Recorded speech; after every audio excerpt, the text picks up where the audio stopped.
चाहते हो। चलो देखो, हम अलंकार की बात कर रहे हैं, तो दो चार ऐसे हैं जिन्होंने अलंकार शब्द कभी नहीं सुना। कुछ छात्र ऐसे भी हैं जिन्होंने पढ़ा है थोड़ा कि बस हमको मैम यमक अलंकार, श्लेष अलंकार या अनुप्रास अलंकार पता है और कुछ नहीं पता है, ऐसे भी छात्र हैं।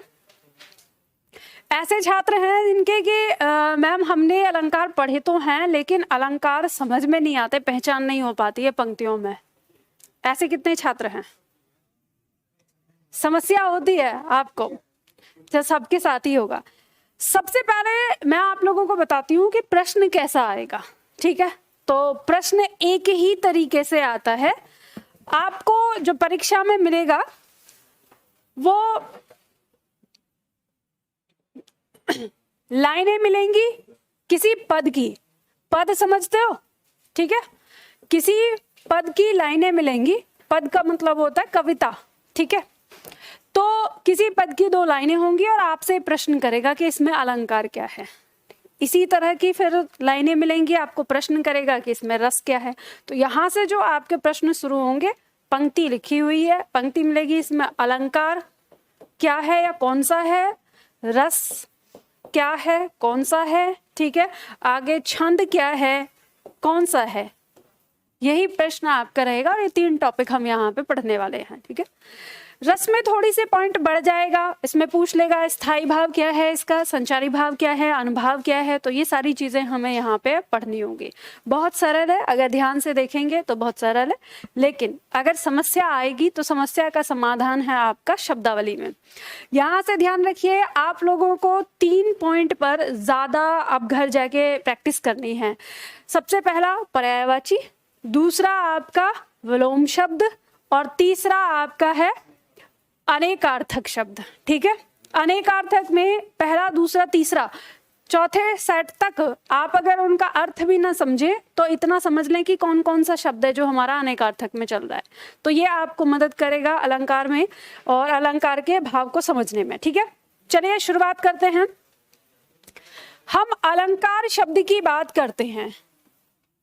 अलंकार शब्द 2 शब्दों से मिलकर बनाया, अभी कुछ लिखना नहीं, मैं आप लोगों को लिखवाऊंगी। ये किससे मिलकर बना है? अलम प्लस कार। कार का अर्थ हो जाता है करने वाला, ठीक है। और अलम का अर्थ हो जाता है शोभा या सजावट, शोभा या सजावट। तो हमें जो अर्थ मिलता है पूरा कि जो शोभा करने वाला है या सजावट करने वाला है वो क्या कहलाता है? अलंकार कहलाता है। जब आगे पढ़ेंगे तो अलंकार को आभूषण का नाम भी दिया जाता है कि ये क्या है, एक आभूषण है, ठीक है। तो यहाँ से आपका प्रश्न आता है कि काव्य का आभूषण किसे कहा जाता है, ये 1 नंबर का प्रश्न आएगा। तो जब भी बात होगी कि काव्य का आभूषण किसे कहा जाता है तो किसको कहा जाता है? अलंकार को कहा जाता है। 3 तरह के प्रश्न आते हैं आपके कि काव्य का व्याकरण किसे कहा जाता है। तो अगर ये पूछा जाएगा कि काव्य का व्याकरण किसे कहा जाता है तो आपका उत्तर होगा छंद को, कि छंद को काव्य का व्याकरण कहा जाता है। फिर प्रश्न आएगा कि काव्य की आत्मा किसे कहा जाता है या काव्य का प्राण तत्व किसे कहा जाता है, तो वो रस को कहा जाता है। और अब बात आती है काव्य का आभूषण किसे कहा जाता है, तो अलंकार को। अब यहाँ पे हम समझेंगे कि काव्य के आभूषण की जब बात आ गई है तो आभूषण का मतलब क्या होता है। तो जिस प्रकार से हम ऐसे समझ सकते हैं, जिस प्रकार से मनुष्य अपने शरीर पर कुछ आभूषण धारण करता है और उसकी सुंदरता बढ़ जाती है, और मनुष्य में भी खासकर महिलाएं, स्त्रियां, तो उनकी शोभा बढ़ जाती है, सजावट बढ़ जाती है। इसी तरह से हम काव्य के अंदर कुछ ऐसे तत्वों का प्रयोग करते हैं जिससे उस काव्य की शोभा बढ़ जाती है, तो उन्हीं तत्वों को हम क्या कहते हैं? अलंकार कहते हैं। अब ये पॉइंट आपको किताबों में इसी तरह से लिखा होता है, इसी तरह से समझाया जाता है। और फिर बात आती है कि अब हम पढ़ेंगे अलंकार, और अलंकार में आपको अलग अलग तरह के अलंकार दिए जाते हैं, जिसमें जैसे मान लो आप श्लेष अलंकार पढ़ रहे हैं, यमक अलंकार पढ़ रहे हैं, या उपमा अलंकार पढ़ रहे हैं, रूपक अलंकार, उत्प्रेक्षा अलंकार, ये नाम आप लोगों ने सुने ही होंगे। अब ध्यान दीजिएगा कि इनको समझने के लिए आपको एक नीचे वाला तत्व या कहें एकदम गहराई वाला पॉइंट आपको समझना है सबसे पहले कि अलंकार है क्या। अगर हम किसी पंक्ति की बात कर रहे हैं तो अभी मैंने जितना सब कुछ बताया, क्या आप लोगों को समझ में आ गया कि काव्य में अलंकार क्या है? कुछ ना समझ में आया, आ गया नहीं, क्योंकि ये बात तो आप बचपन से पढ़ते ही आए हैं किताब में। अब मैं आपको बताती हूँ एक छोटा सा उदाहरण देकर, ठीक है, बिल्कुल सरल भाषा में। जैसे मान लीजिए, अब मैं कविता का प्रयोग नहीं कर रही हूँ, मैं गद्यांश का कर रही हूँ, क्योंकि आप लोग कविताओं के मतलब संपर्क में कम रहते हैं। अच्छा बताओ, आप में से कितने छात्र ऐसे हैं जो कवि सम्मेलन सुनना पसंद करते हैं? 2-3, ठीक है, अच्छा होने का। बाकी और जिन्होंने हाथ नहीं उठाए, इन्हें पता ही नहीं है कवि सम्मेलन क्या है। सही है, बढ़िया है। आप लोग अपना मनोरंजन किससे करते हैं? रील्स देखकर, मूवीज देखकर, ठीक है, वेब सीरीज देखकर, अच्छा, कार्टून, ठीक है। तो देखो, अब इतना मुड़ के मत देखो, उसको कार्टून पसंद है क्या? किसी को भी हो सकता है, मुझे बहुत पसंद है कार्टून। मैं कुछ नहीं देखती फालतू, जब मेरा दिमाग खराब होता है और सारी दुनिया से कटना होता है तब कार्टून देखती हूँ। अच्छा चलो देखो, ध्यान दो। अब यहाँ पर आप लोगों के पास ना मनोरंजन के बहुत सारे साधन हैं, लेकिन अगर हम थोड़े से समय में पीछे चले जाएं, जब हमारे पास ये मोबाइल नहीं था, तो उस समय हमारा मनोरंजन का साधन जो है वो हमारा कवि सम्मेलन यानी कविताएं यानी हमारा साहित्य था। अब इस साहित्य में भी अगर हम थोड़ा सा पीछे चले जाएं, 1700 के आसपास में, 1800 के आसपास में चले जाएं, तो वहां पे जो हमारा साहित्य था वो पूरी तरह से पद्यांश वाला था। हम अगर आधुनिक काव्य की बात करते हैं, जो हमारा आधुनिक काल आता है काव्य के अंदर, उसमें हमारा गद्य आया है। गद्य मतलब कहानियां, जैसे कहानी है, उपन्यास है, नाटक है, ये इस तरह से जो है हमारे आधुनिक काल में आए हैं साहित्य की दुनिया में। तो हम अगर 1800 से पहले के अगर काव्य की बात करें तो सारा कविताओं में ही बनता था। तो जब कविताओं में बनता था तो उसका अपना एक व्याकरण होता था, जैसे आज आप अपनी भाषा का पढ़ रहे हैं, तो उसी व्याकरण के अंदर हमारा छंद, रस, अलंकार, ये सारी चीजें आती थी। तो अब जब हम अपनी कोई बात कह रहे हैं तो बात कहने के अलग अलग अंदाज होते हैं, ठीक है। तो मैं आपको उदाहरण जो बताऊंगी वो गद्य के अंदर बताऊंगी, यानी आप बोलते हैं जैसे वाक्य। मान लीजिए कि हम कोई बात कर रहे हैं और बात करने में मैंने आपको कहा कि जैसे ही नायिका ने सुना कि उसके पति की मृत्यु हो गई, वो जोर जोर से रोने लगी। एक हमने इस बात को बहुत साधारण तरीके से कहा, तो यहाँ पे आपको ये भाव पता चल गया कि यानी वो अपने पति की मृत्यु का समाचार सुन के रोने लगी है।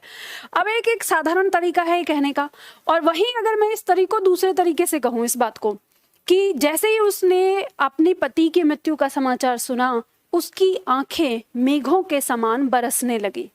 तो क्या इस वाक्य से आपको ये समझ में नहीं आया कि नायिका रोने लगी? आ गया समझ में?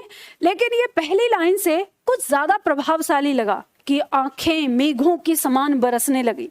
तो ये जो हमने यहाँ पे प्रयोग किया है रोने के लिए कि मेघों के समान बरसने लगी, यही वो शैली है, यही वो तरीका है जिसको हम अलंकार कहते हैं कविताओं में, ठीक है।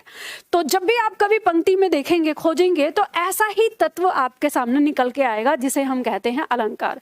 हमारे पास दो तरीके थे कहने के। हमने कहा नायिका रोने लगी और हमने कहा नायिका की आंखें मेघों के समान बरसने लगी। तो हमें इन दोनों में हमने अपनी बात दोनों तरीके से कही है, लेकिन एक कहें रोमांचकारी तरीके से या प्रभावपूर्ण तरीका जो है वो हमारा रहा जब हमने उसकी कल्पना किसी दूसरी चीज से की। तो बस यही होता है कि हमारा जो काव्य है, जब कोई भी कवि कोई काव्य लिखता है तो वो उसमें जो भी बात कहता है उसे किसी ना किसी से तुलना करके कहता है, और तुलना करने का ढंग अलग अलग होता है, और जितना ढंग अलग होता है उसी आधार पर आपके अलंकारों के नाम बनते चले जाते हैं, यानी उसके कहने का तरीका जो है उस तरीके पर आपके अलंकार बनते हैं। अब यहाँ पे मैंने जो आपको बात बताई, इस बात से आपको एक बात ये समझ में आई कि अगर हम अपने काव्य में अलंकार का प्रयोग ना करें तो क्या हमारे काव्य की रचना नहीं हो सकती? क्या बताइए? हो सकती है, ठीक है। आपकी परीक्षा में यह प्रश्न पूछा गया है या आया है प्रश्न कि अलंकार के बिना काव्य रचना संभव है, ये वाक्य सही है या गलत है? तो अलंकार के बिना काव्य रचना संभव है, लेकिन वो कैसी हो जाएगी? निम्न दर्जे की हो जाएगी। हम इसे कह सकते हैं निम्न शैली की, उतना ज्यादा प्रभाव नहीं डालेगा, लेकिन काव्य तो है। लेकिन अगर हम कहें कि किसी काव्य में रस नहीं होगा, ऐसा कहना गलत होगा, क्योंकि काव्य चाहे किसी भी प्रकार का हो उसमें रस तो अवश्य होगा ही होगा। ठीक है, तो इस तरह से हमें ये बात यहाँ पे पॉइंट समझ में आती है कि अलंकार के बिना हमारी काव्य की रचना हो सकती है, ये बात हम जानते हैं। ठीक है, तो एक प्रश्न आपका आ गया। मैंने अभी तक आपको जितनी बातें बताई, कितने प्रश्नों के उत्तर पता चले आपको? एक तो पता चलता है कि अलंकार के बिना काव्य की रचना संभव है। ठीक है, ये 1 नंबर का पॉइंट। दूसरा, अलंकार किन शब्दों से मिलकर बना है, ये भी आता है, अलम प्लस कार। और तीसरा, आभूषण। ठीक है, काव्य का आभूषण किसे कहते हैं? अलंकार को। तो यहाँ हमारे 3 प्रश्न ऐसे हैं जो हमारे फैक्ट में आते हैं, सीधे सीधे हम यहाँ पे जानते हैं। ठीक है, तो पॉइंट समझ में आ गया। चलो अब यहाँ पे परिभाषा लिख लो, और परिभाषा लिखने के बाद फिर हम आगे बढ़ेंगे।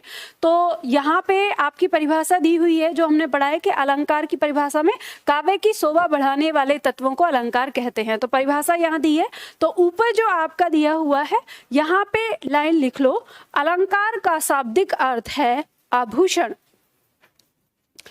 अलंकार का शाब्दिक अर्थ है आभूषण।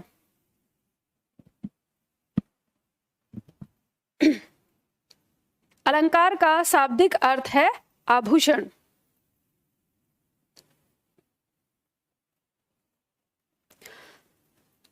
इसमें पूर्ण विराम लगाइए, आभूषण, और उसके बाद लिखिए अतः हम कह सकते हैं, अतः हम कह सकते, हाँ इसी में पूर्ण विराम लगा के इसी लाइन में लिखिए, इसी में कंटिन्यू करना है। अतः हम कह सकते हैं काव्य का आभूषण अलंकार होता है। अतः हम कह सकते हैं काव्य का आभूषण अलंकार होता है। काव्य का आभूषण अलंकार होता है। ठीक है, इस लाइन को बॉक्स में डाल सकते हो, हाईलाइट कर सकते हो।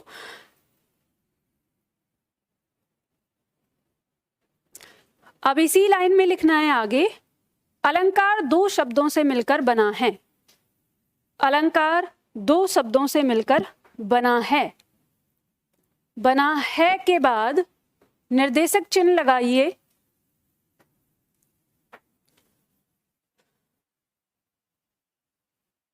बना है के बाद निर्देशक चिन्ह लगा के लिख लीजिए अलंकार। 2 शब्द कौन से हैं? अलम प्लस कार। अलम का अर्थ हो गया शोभा या सजावट, और कार का मतलब करने वाला। ये पूरा का पूरा उतार लीजिए।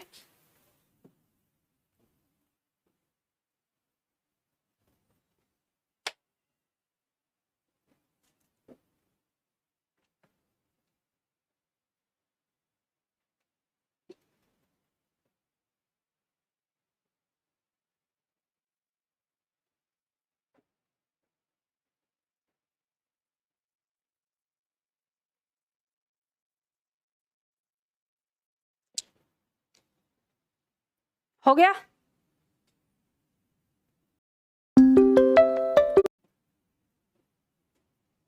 चलो देखो, अब आगे बढ़ते हैं। आगे आपके नोट्स में एक पॉइंट लिखा हुआ है नीचे, यहाँ पे हमने दिया है यहाँ पे कि सब अर्थ अलंकारों की बात हो रही है। सारे अर्थ अलंकारों को हमने थोड़ा अलग भागों में बांटा है। ये जो 5 विभाग किए हुए हैं, यहाँ पे 5 वर्ग बनाए हैं। ये 5 कौन से हैं? सादृश्य मूलक, विरोध मूलक, श्रृंखलाबद्ध, तर्क वाक्य, लोक न्याय मूलक या गूढ़ार्थ प्रतीति मूलक।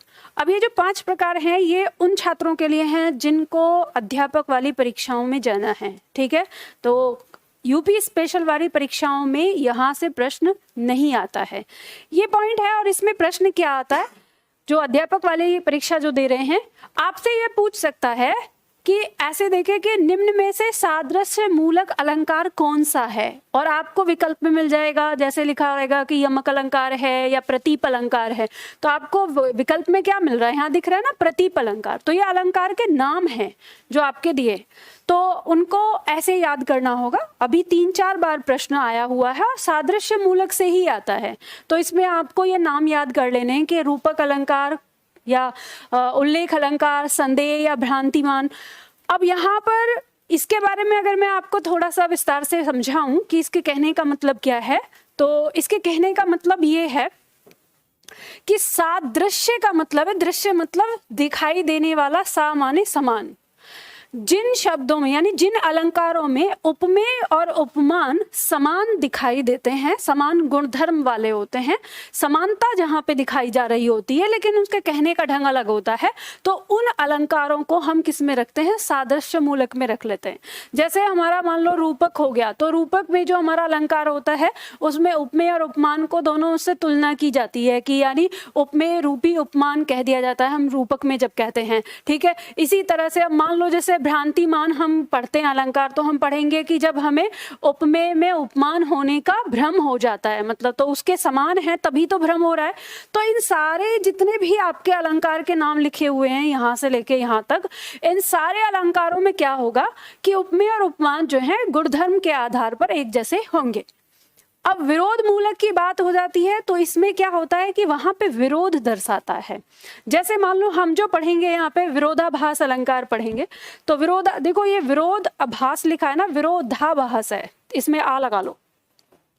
तो इसमें क्या होगा कि हमें विपरीत शब्द मिलेंगे कि काम कुछ और हो रहा है, कहीं पे कुछ और निकल रहा है। तो जहां पे विरोध दर्शाने वाला, तो इसलिए इसको लिखा है कि विरोध मूलक। तो इसलिए जब आप नाम को याद रखेंगे तो आपको ये पता चल जाएगा। अब जैसे यहाँ पे दिया है श्रृंखलाबद्ध, अब जैसे श्रृंखलाबद्ध में दिया है सार या एकावली अलंकार ऐसे नाम दिया हुआ है, या इसके अलावा अगर आपको कोई और नाम मिले तो आप मालोपमा नाम रख सकते हैं कि मालोपमा अलंकार जो है वो भी है हमारा। कैसे? क्योंकि श्रृंखलाबद्ध का मतलब है कि इसमें या तो उपमेय की श्रृंखला होगी या तो फिर उपमान की श्रृंखला होगी, मतलब एक से अधिक आपको देखने को मिलेंगे। तो सारे अलंकारों में उसी तरह की चीजें होती हैं, थोड़ी थोड़ी इधर उधर करके। तो इसी तरह से अब जैसे तर्क या वाक्य दिया है तो आपको उसमें तर्क या वाक्य मिलेंगे, ऐसे अलंकार होंगे, ठीक है। या गूढ़ार्थ, मतलब जिसका गूढ़ अर्थ प्रकट होता हो। अब गूढ़ अर्थ मतलब कि वाक्य में जो बात कही गई है उसमें भी कुछ अलग ही अनोखा अर्थ होगा। तो ऐसे अलंकार जहां प्रयोग किए जाते हैं तो उनको इन 5 आधारों पे बांटा गया है। तो ध्यान रखिएगा, मैं फिर से दोहरा देती हूँ। जिन छात्रों को अध्यापक वाली परीक्षाओं में जाना होता है उन परीक्षाओं में ये यहाँ से ऐसा पूछा जा सकता है, और बाकी जो छात्र सामान्य तौर पे अपनी परीक्षा की तैयारी कर रहे हैं तो वो इस पॉइंट को छोड़ सकते हैं। पढ़ना चाहते हैं पढ़ सकते हैं, नाम याद रखना चाहते हैं याद कर सकते हैं, ठीक है। तो यहाँ से आपका 1-2 नंबर का प्रश्न बनता है। अब ये पॉइंट यहाँ पे खत्म हो गया, ये फैक्ट वाला पॉइंट था। मैंने इसको बहुत छोटा करके दे दिया है, सीधा सीधा कि परीक्षा में जैसा प्रश्न आता है वैसे। किताबों में देखेंगे तो बहुत लंबा लिखा होता है, समझाया गया है, वो मैंने आपको समझा दिया है। अब हम बात आते हैं अलंकार की परिभाषा और उसके बाद आते हैं अलंकार के भेद, ठीक है, सभी परीक्षाओं के लिए। तो अलंकार जब हम देखते हैं तो अलंकारों को मुख्यतः हम 3 भागों में बांट लेते हैं। कौन कौन सा? शब्दालंकार, अर्थालंकार और उभयालंकार। इन तीनों में क्या है, ये एक तरह से ना आप उनको कह सकते हो एक तरह की शैली वाले, शैली मतलब इस तरीके वाले। जैसे शब्द अलंकार हमारे वे अलंकार हैं जिनमें हम शब्दों के माध्यम से चमत्कार उत्पन्न करते हैं, मतलब जो सजावट हम उत्पन्न कर रहे हैं उसमें वो शब्दों के माध्यम से करते हैं। तो वे सारे अलंकार हमारे क्या कहलाते हैं? शब्द अलंकार।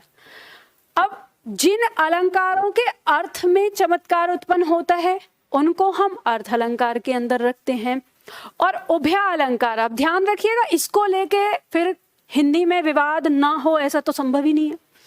तो कुछ जो लोग हैं वो कहते हैं पाश्चात्य संस्कृति से आए हुए अलंकार ऐसा रख देते हैं, या उभया अलंकार। वैसे देखा जाए तो पाश्चात्य संस्कृति से कुछ नहीं है, सारे अलंकार हमारे पास है, 1-2 किसी और के पास होगा, उनको हमने रूपांतरित करके अपना रख दिया है अलंकार में, वो अलग की बात है।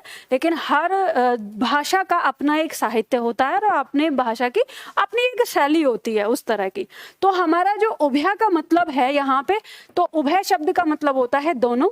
तो तीसरा जो भेद है वो हमारा उभयालंकार का ही है, जिसमें हमारे शब्द और अर्थ दोनों तरीके से चमत्कार उत्पन्न होता है, उनको हम उभयालंकार में रखते हैं। लेकिन ध्यान रखिएगा, आपकी परीक्षा की दृष्टिकोण से जो आप पढ़ते हैं अधिकतर वो आपके शब्द अलंकार और अर्थ अलंकार वाले पढ़ते हैं, उभय अलंकार से कोई लेना देना नहीं है। उभय अलंकार बस आपको विकल्प में देखने को मिलता है कि हाँ ये सारी चीजें हैं इस तरह से करके। अब अगर हम कुल अलंकार की बात करें कि हमारे कुल अलंकार कितने हो सकते हैं, तो कुल अलंकार हमारे 150 से भी प्लस अलंकार हैं, ठीक है। हम कुल नहीं पढ़ते हैं, तो हम जो यहाँ अलंकार पढ़ेंगे हमारी परीक्षाओं में जैसे दिए जाते हैं उस स्तर पर हम पढ़ते हैं। अब क्योंकि ये हमारा बैच जो है ये क्या है, एक कंबाइंड बैच है, इसमें हमारी लगभग सारी परीक्षाओं, मतलब हम अपने 9 राज्यों की परीक्षाओं को यहाँ पे सम्मिलित करते हैं। तो ध्यान रखिएगा कि मैं यहाँ पे आपको लगभग 30 से 35 अलंकार यहाँ मैं आप लोगों को पढ़ाऊंगी। अब जो स्पेशल बैच के लिए आए हुए हैं बच्चे, यूपी एसआई और यूपी कांस्टेबल वाले और यूपी ट्रिपल एससी वाले छात्र, ठीक है, तो मैं आपके बैच के अकॉर्डिंग आपको बता दूंगी कि कौन कौन सा अलंकार आपको अपनी परीक्षा के दृष्टिकोण से पक्का पक्का याद करना है। कच्चा कच्चा सबको याद कर लेना। क्यों? क्योंकि ये जो आपको मार्केट में ऐसे मिलती है ना किताबें, और दूसरा आप लोगों को जो मिलता है मॉक टेस्ट, वो क्या करता है, पूरे के पूरे 9 राज्यों के अलंकारों को एक जगह रख देता है। तो बाई चांस ये संभावना रह सकती है कि किसी दूसरी परीक्षा में पूछे गए अलंकार को आपकी भी परीक्षा में पूछ लिया जाए। तो इसमें मैं आपको लगभग ऐसा 10 से 12 अलंकार के नाम बता दूंगी क्लास के अंत में कि यूपी स्पेशल वाली परीक्षाओं के लिए आपको कौन कौन सा पूरा पक्का पक्का याद करना है, तो वहां से हो जाएगा। बाकी मेरे पुराने छात्रों का जो अनुभव है, उनका कहना है कि मैम ने अपने नोटबुक में जितने उदाहरण दे रखे हैं, अगर हम उन सारे उदाहरणों को ही याद कर लेते हैं तो हमें परीक्षा में अलंकार हूबहू मिल जाता है पंक्ति के साथ। तो आपके पास एक ये ऑप्शन भी है कि जब अंत होगा अलंकार का, तो आपको किसी चीज पे, मतलब मान लो परिभाषा में नहीं समझ में आ रहा है, तो उदाहरण, कौन सा उदाहरण मैंने किस अलंकार के अंदर दिया है, इस चीज को ध्यान में रखते हुए आप सारे उदाहरणों को याद कर सकते हैं। ठीक है, तो आपके पास ये तरीके हैं। तो अब सबसे बड़ी बात यह है कि हम यहाँ पे अलंकार शुरू करने जा रहे हैं। तो मैं जिस समय जो अलंकार आपको पढ़ाऊंगी, आपको उस अलंकार को समझने की कोशिश करनी है कि हम किसी पंक्ति में इसको कैसे पहचानेंगे। आप अपने दिमाग पर ये वजन बिल्कुल भी नहीं लेके आना कि हमें अलंकार कैसे याद होंगे, ये तो इतने सारे हैं। ठीक है, तो जो मैं कहती हूँ ना, जैसे पवन हमारा एकदम से वजन ले आता है, आजकल वो एग्जाम देने के लिए गया है, कैसे कितनी तेज याद आई है ना। तो जैसे पवन अपने दिमाग पर एकदम से वजन ले आता है कि ये सारा कैसे याद करेंगे, तो ऐसा वजन नहीं लेके आना, बिल्कुल रिलैक्स होके, और जिस समय हम जो अलंकार पढ़ रहे हैं उसको एंजॉय करेंगे। ठीक है, मैंने एक शब्द प्रयोग किया, एंजॉय करेंगे। अगर आप उसको एंजॉय नहीं करोगे, आप उसको याद करने वाले पक्ष से देखोगे, तो वो ना तो आपको जो आनंद मिलना चाहिए पढ़ने में, ना वो आनंद मिलेगा, आपके अंदर घबराहट पैदा होगी। तो इसीलिए मैं विशेष फोकस कर रही हूँ इस बात पर कि अब हम जो साहित्य की दुनिया में आए हैं, तो यहाँ पे हर एक पॉइंट को आपको एंजॉय करना है और समझने की कोशिश करनी है। बाकी जब आपके क्वेश्चन आंसर्स होंगे, उस समय मैं आप लोगों को साथ में क्वेश्चन आंसर्स करवाऊंगी, वहां हम देखेंगे कि हम कर पा रहे हैं अलंकार या नहीं कर पा रहे हैं। ठीक है, तो शुरुआत करें।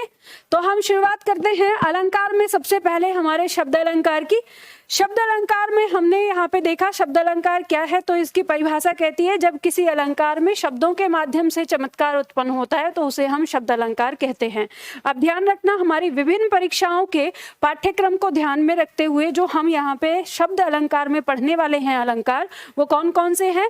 अनुप्रास अलंकार, श्लेष अलंकार, यमक अलंकार, वक्रोक्ति अलंकार, पुनरुक्ति अलंकार और विप्सा अलंकार। ठीक है, तो कुल मिला के हम ये सारे अलंकार पढ़ने वाले हैं। यूपी स्पेशल परीक्षाओं की हम बात करें तो इसमें हमारा अनुप्रास अलंकार, श्लेष अलंकार, यमक अलंकार, ये 3 अलंकार हमारे यूपी स्पेशल परीक्षाओं के से महत्वपूर्ण हैं। और बाकी जो हमारे बचते हैं वो हमारी अध्यापक वाली परीक्षाओं का आ जाता है, यूपी प्लस अदर स्टेट। और हम बात करें राजस्थान एसआई वाले छात्रों की, तो राजस्थान वाले जो छात्र हैं उनकी परीक्षा में यहाँ से कुछ नहीं आएगा। ठीक है, तो उनके 200 नंबर की परीक्षा होती है, उनका जो सिलेबस है वो कल खत्म हो चुका है। बस एक टॉपिक रह गया है, पारिभाषिक शब्द। और पारिभाषिक शब्द, हाँ उसमें थोड़ा गद्यांश रह गया है, गद्यांश वाला हम देखेंगे आगे। पारिभाषिक शब्द जो है वो होती है शब्दावली अंग्रेजी की शब्दावली है, तो वो आपको अपने स्तर पे याद करनी होगी, जैसे कि हम शब्दावली करते हैं वैसे, तो आप लोगों को मिल जाएगी। ठीक है, तो जो राजस्थान एसआई वाले छात्र हैं उनका कल समाप्त हो चुका है, लेकिन जो राजस्थान के टीचर वाले छात्र हैं उनका अभी चल रहा है, तो ये चलेगा ही पूरा। ठीक है, तो अब हम सबसे पहले लेकर आते हैं अपना अलंकार अनुप्रास अलंकार। अनुप्रास अलंकार हमारा क्या होता है, ध्यान रखिएगा, मैं आपको जिस तरह से आपको हिंदी अभी तक पढ़ाते आई हूं ना, वैसे ही यहाँ पे पढ़ाने की कोशिश करूंगी। और हमारा तरीका क्या है कि जो हमारी हेडिंग बनती है ना, हम उस हेडिंग में ही खोजने की कोशिश करते हैं उसकी परिभाषा को। तो यहाँ पे भी हम ऐसे ही खोजने की कोशिश करेंगे। तो सबसे पहले चलो अभी पहले परिभाषा लिखो, उसके बाद लिखना है कि अनुप्रास हम कैसे तोड़ते हैं। तो यहाँ पे आपको परिभाषा में लिखना है, लिखिए यहाँ पे, जब किसी काव्य में, और एक चीज ध्यान दो, काव्य के साथ ना ब्रैकेट में कविता लिख लिया करना, या तो एक बार में समझ लो या फिर हर बार लिख लिया करना, ठीक है। जब किसी काव्य में व्यंजनों की बार बार आवृत्ति के कारण, व्यंजनों की बार बार आवृत्ति के कारण, जब किसी काव्य में व्यंजनों की बार बार आवृत्ति के कारण चमत्कार उत्पन्न होता है, बार बार आवृत्ति के कारण, बार बार आवृत्ति के कारण चमत्कार उत्पन्न होता है।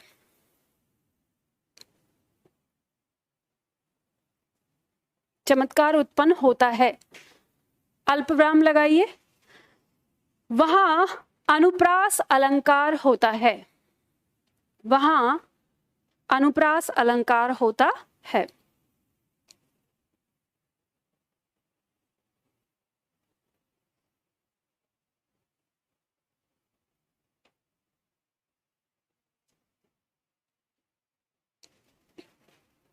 परिभाषा एक बार फिर से चेक कर लीजिए, हम लिख रहे हैं यहाँ पे, जब किसी काव्य में व्यंजनों की बार बार आवृत्ति के कारण चमत्कार उत्पन्न होता है, वहां अनुप्रास अलंकार होता है, ठीक है।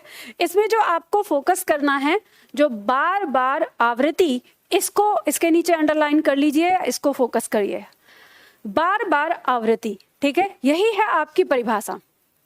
अब आपको एक चीज बता दूंगी यहाँ पे, जब अगर आप गूगल बाबा के पास सर्च करने जाएंगे तो आपको अनुप्रास अलंकार की परिभाषाएं विभिन्न प्रकार की मिलेंगी, क्योंकि अनुप्रास अलंकार हमारा 5 प्रकार का होता है अलग अलग, ठीक है। तो इसके भेद भी आते हैं हमारी परीक्षा में, तो हम उसके भेद भी जानेंगे। तो इसमें जो हमें फोकस करना है वो फोकस करना है बार बार आवृत्ति, जो कि इसका नाम है। अनुप्रास अलंकार हमारा 2 शब्दों से मिलकर बना है, अनु प्लस प्रास। अब आप अपने अकॉर्डिंग लिखिएगा कहाँ लिखना है इसके बारे में, ठीक है। अनु का अर्थ है बार बार, और प्रास का अर्थ है वर्ण, वर्ण अर्थात जो हमने व्यंजन लिखा है। अब एक बात याद रखिएगा, व्यंजन में हमने लिखा है तो ये मान के चलिए कि इस वर्ण का मतलब 90% जो है वो व्यंजन से है, 10% यदा कदा हमारा स्वर भी हो सकता है, लेकिन वो स्वर वास्तविक रूप में होना चाहिए। अगर वो मात्रिक रूप में है तो वह इस श्रेणी में नहीं आएगा। वो कब आएगा? अपने वास्तविक रूप में। और अपने वास्तविक रूप में वो कब आ सकता है? किसी शब्द की शुरुआत में ही आ सकता है। तो इसीलिए हमने 10% इसको हिस्सा दिया है। तो इसीलिए हमारी परिभाषा में जो व्यंजन लिखा गया है, तो हमें अनुप्रास का क्या मतलब समझ में आया? अनु माने बार बार, प्रास माने वर्ण। तो जब कोई वर्ण बार बार आए यानी उसका दोहराव हो। अब ध्यान रखिएगा कि ये दोहराव विभिन्न प्रकार से होगा और शब्दों में विभिन्न विभिन्न तरीके से चलेगा। ये दोहराव 1 बार हो सकता है, ये दोहराव 2 बार हो सकता है, ये दोहराव 3 बार हो सकता है, ठीक है, किसी एक वर्ण का। ये दोहराव ऐसे भी हो सकता है कि लगातार कोई 2 वर्ण दोहराएं, लगातार कोई 3 वर्ण दोहराएं, या ये भी हो सकता है कि लगातार पूरा का पूरा शब्द दोहराए। समझ गए? तो इसमें हम जो पढ़ने वाले हैं वो विभिन्न तरीके से पढ़ने वाले हैं, तो अब हम उस पर ध्यान देंगे। तो हमारा जो फोकस है वो ये है कि दोहराव पर, ठीक है। चलो अब आगे बढ़ते हैं, यहाँ पे उदाहरण के साथ हम चलेंगे। तो अनुप्रास अलंकार के जब हम उदाहरण देखेंगे तो हमारे सामने दिए हुए हैं जैसे 3 उदाहरण। पहला शब्द है तरनी तनुजा तट तमाल तरवर बहुछाए। तो एक साधारण सा हम देख रहे हैं, यहाँ हमें त वर्ण की आवृत्ति मिल रही है। हम देख रहे हैं कि ये त हमारा एक वर्ण आया है, ठीक है। अच्छा, मुझे एक बात बताइए, आवृत्ति से आप लोगों का मतलब क्या होता है? दोहराना। मान लो अगर मैं कहूं कि क वर्ण की आवृत्ति है, तो क वर्ण की आवृत्ति, ये क वर्ण है और मैंने यहाँ पे लिखा, तो यहाँ पे आवृत्ति कितनी बार हुई है? एक बार। आवृत्ति कितनी बार हुई है? एक बार। ये दोहराया कितनी बार गया है? 2 बार। समझ गए ना? तो ये बहुत बारीकी सा अंतर है, हमारे छात्रों को ये पॉइंट समझ में नहीं आता, इस वजह से परिभाषाओं का वो ध्यान में नहीं रख पाते कि परिभाषा कहाँ क्या कह रही है, कंफ्यूजन होता है। यहाँ पे क वर्ण को दोहराया गया है 2 बार और क वर्ण की आवृत्ति हुई है 1 बार। एक बार वो स्वयं है और एक बार उसकी आवृत्ति है। अगर मैंने इसको ऐसे लिखा तो ये दोहराया गया है 3 बार और आवृत्ति हुई है 2 बार, ठीक है। मैंने अगर एक कह दिया तो एक ही कहने जा रहे थे 2 बार, यानी कैसे? एक बार यह स्वयं आया है, एक बार आवृत्ति और दूसरी बार आवृत्ति। समझ गए ना? ऑनलाइन वाले छात्रों बताओ, समझ गए ना? ये पॉइंट समझना क्यों जरूरी है? ये इसलिए समझना जरूरी है कि अगर कभी आपने किसी भी अनुप्रास के भेद की पॉइंट को, मतलब उसकी परिभाषा लिखी, तो आप देखिए अगर कभी, तो वो परिभाषा आपको विभिन्न प्रकार की मिलेंगी अलग अलग साइटों पर, और वहां पे दिमाग खराब होता है छात्रों का कि ये ऐसा क्यों हो रहा है बार बार। तो इसीलिए मैंने आपको बताया, अब मैं आपको इसको बताती हूँ कि अब आवृत्ति हम कैसे देखेंगे। तो ये समझ गए ना, 1 बार आवृत्ति है 2 बार। अभी हम यहाँ पे ना कॉमन पढ़ रहे हैं, हमने अभी इसका भेद नहीं देखा। हम देख रहे हैं यहाँ पे ये त वर्ण है हमारा, 1 बार फिर आवृत्ति है, फिर आवृत्ति है, फिर आवृत्ति है, फिर आवृत्ति है। तो लगातार यहाँ पे आवृत्ति हमें मिल रही है त वर्ण की, तो इसमें हमारा कौन सा अलंकार होगा? अनुप्रास अलंकार। तो पहचान लेंगे। दूसरा वर्ण देखेंगे, यहाँ पे दिया है कर कानन कुंडल मोर पंख उर पे वनमाल विराजत। अब हम यहाँ पे देख रहे हैं कि हमारे पास ये क वर्ण आया है। अब इस क वर्ण की आवृत्ति यहाँ पे है क, यहाँ पे है क, ठीक है। तो कितनी बार आवृत्ति हो गई? 2 बार। कुल कितनी बार आ रहा है हमारा? 3 बार आ रहा है, ठीक है। तो हमें पता चल गया कि इसमें हमारा कौन सा अलंकार हो जाएगा? अनुप्रास अलंकार। इसी में हम थोड़ा आगे बढ़ेंगे तो यहाँ पे ब वर्ण और फिर यहाँ पे ब वर्ण। अब ये ध्यान रखिएगा, आप लोगों ने वर्णमाला पढ़ी है, वर्णमाला को अपने दिमाग में रखते हुए आपके दिमाग में आ सकता है मैम यहाँ पे पहले तो ब आया है और यहाँ पे तो ई आ गया है, लेकिन आपको पता है ना शुरुआत इसकी किससे हो रही है? ब व्यंजन से, फिर इसका स्वर अ। यहाँ पे भी शुरुआत ब व्यंजन से है और इसका स्वर ई है। तो हमारा जो पहला वर्ण है वो क्या है? ब है। तो हम उसी को देख रहे हैं। बात समझ में आ गई? इसके बाद तो यहाँ पे हम कह सकते हैं कि एक तो क वर्ण की आवृत्ति हुई है और फिर हम यहाँ पे देख रहे हैं कि ब वर्ण की आवृत्ति हो रही है, ठीक है। तीसरा पॉइंट हमारा आता है कालिंदी कूल कदम की डारण। तो यहाँ पे हमको ये क, ये क, ये क और ये क, तो यहाँ आवृत्ति हो रही है लगातार, तो ये हमारा क्या हो जाएगा? अनुप्रास अलंकार। तो इन तीनों पंक्तियों में हमारा क्या है? अनुप्रास अलंकार। अब आपके दिमाग में आ रहा होगा कि इसका मतलब हमें यहाँ पे इनको देखकर, तीनों को देखकर ऐसा लग रहा है कि अगर हम किसी भी वर्ण की शुरुआत, यानी किसी भी शब्द की शुरुआत में हमें जो वर्ण दिख रहा है तो वही आवृत्ति करता है। तो क्या आपको लगता है शुरुआत में होता है या ये कहीं भी हो सकता है? ध्यान रखिएगा, जहां होगा वो क्रम एक होना चाहिए। जैसे मान लो कि कोई शब्द आपका ऐसा आ गया, मान लो हमने लिखा है जैसे कमल। अब कोई वर्ण हमारा ऐसा आ गया है, कोई शब्द कि 3 ही अक्षर का है, लेकिन जो ये म वर्ण है इसकी दूसरे नंबर पे आवृत्ति हो रही है, ठीक है, उतने ही नंबर पे। जैसे अगर हम यहाँ पे देखें, ये पहला अक्षर, ये दूसरा अक्षर, ठीक है, हम अक्षर की बात कर रहे हैं, वर्ण तो तीसरा है, अक्षर हमारा दूसरा है। तो दूसरे नंबर पे अगर आवृत्ति हो रही है उसी वर्ण की, तो ये भी हमारा किस में आता है? अनुप्रास में आता है, ठीक है। तीसरा पॉइंट, अगर मान लो कि कोई हमारा शब्द ऐसा आ रहा है कि उसके अंतिम वर्ण की आवृत्ति हो रही है, तो वो भी हमारा किस में आ जाएगा, अनुप्रास में आ जाएगा। तो पॉइंट समझ में आ गया ना कि आवृत्ति का मतलब क्या होता है। ये अब ये तो आपको समझ में आ गया। एक पॉइंट और आपके दिमाग में आएगा कि मैम अगर कभी ऐसे हो गया कि मान लो कि कोई शब्द, जैसे सपोज करिए कि ये र यहाँ पे है, अब एक वर्ण छोड़ के यहाँ पे तीसरा सपोज करो कि यहाँ पे ऐसे ये र लिखा होता, फिर ये आ गया, फिर यहाँ पे जैसे ये र आ रहा है, तो क्या ये भी आवृत्ति हमारी अनुप्रास में आती है? तो ध्यान रखिए, कभी कभी आती है, ठीक है, कभी कभी आती है। तो हम इस तरह से लगातार ना होके, क्योंकि उसका स्थान जो है हमारा एक जैसा आ रहा है, तो हमारे विद्वानों ने कभी कभी उसको रखा है। तो मैंने आपको ना सारी कंडीशन बता दी है, पर ये ध्यान रखिएगा कि इतना डीप आपकी परीक्षा में प्रश्न आते कभी नहीं है, लेकिन बाई चांस कभी आ जाए। तो आपके दिमाग में एक पॉइंट आ रहा होगा, मैम इस तरह से तो हर वाक्य में हमारा अनुप्रास हो सकता है, ऐसे तो हर पंक्ति में हमारा अनुप्रास हो सकता है। तो बिल्कुल हो सकता है, इसमें कोई संदेह नहीं है। अब यहां से आपकी परीक्षा में एक प्रश्न बनेगा, जैसे ये पंक्ति दे रखी है, इस पंक्ति में एक से अधिक अलंकार हो सकते हैं, अनुप्रास भी हो सकता है, कोई दूसरा अलंकार भी हो सकता है, ठीक है। तो यहां पर जब ऐसी कभी स्थिति आएगी तो आपको उस पंक्ति का अनुप्रास अलंकार गौण रखना पड़ेगा। कहने का मतलब है उसको आप दूसरे नंबर पर रखेंगे। परीक्षा में जब कभी ऐसा पूछा गया कि अनुप्रास भी दिख रहा है आपको और कोई दूसरा भी दिख रहा है, तो जो दूसरा दिख रहा है ना, आप उसको उत्तर में देंगे, ना कि अनुप्रास। तो इसलिए मैंने आपको यहाँ पे पॉइंट समझा दिया है कि अनुप्रास हमारा लगभग हर पॉइंट में मिल जाता है। अभी तो सिर्फ आवृत्ति है, अभी तो जब इसके भेद पढ़ेंगे तो आपको हर पंक्ति में अनुप्रास मिलेगा। तो इसलिए अगर आप लोगों ने कभी 7th या 8th या 9th में कभी अलंकार पढ़े होंगे ना, और तब आपका सब्जेक्टिव आता था लिखने के लिए, तो अक्सर हमारे टीचर लोग कह देते कि अगर किसी पंक्ति में तुमको कुछ समझ में ना आए तो अनुप्रास लिख दो, क्योंकि लगभग हर पंक्ति में अनुप्रास होता ही होता है। तो 1 नंबर तो मिलेगा कि हाँ, बच्चे को अलंकार का ज्ञान है। तो अब आपको यहाँ पे समझ गए ना कि आवृत्ति हमारी किस तरह से हो सकती है। अब क्योंकि जब अलंकार, हमारा अनुप्रास अलंकार इतने तरीके से पैदा हो रहा है, तो इसीलिए इसके फिर भेद बनाए गए हैं, जो कि हमारी परीक्षा के लिए थोड़ा सा महत्वपूर्ण हो जाता है।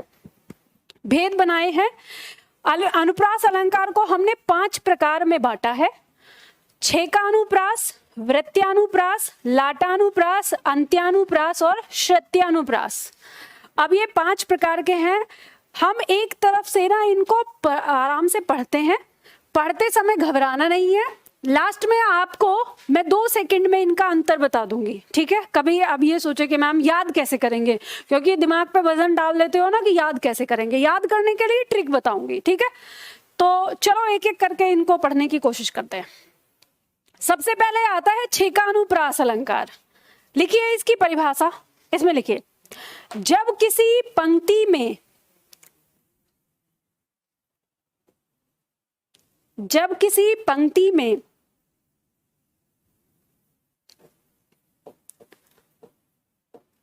क्रमिक रूप से, जब किसी पंक्ति में क्रमिक रूप से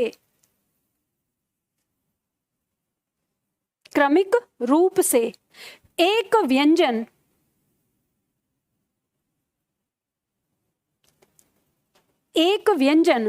या लगातार अनेक व्यंजनों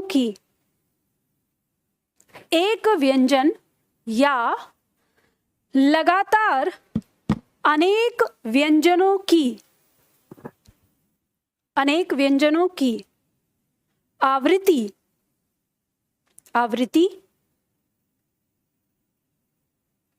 केवल एक बार होती है।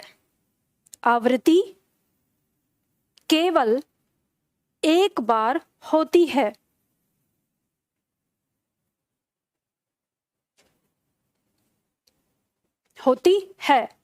तो उसे छेकानुप्रास अलंकार कहते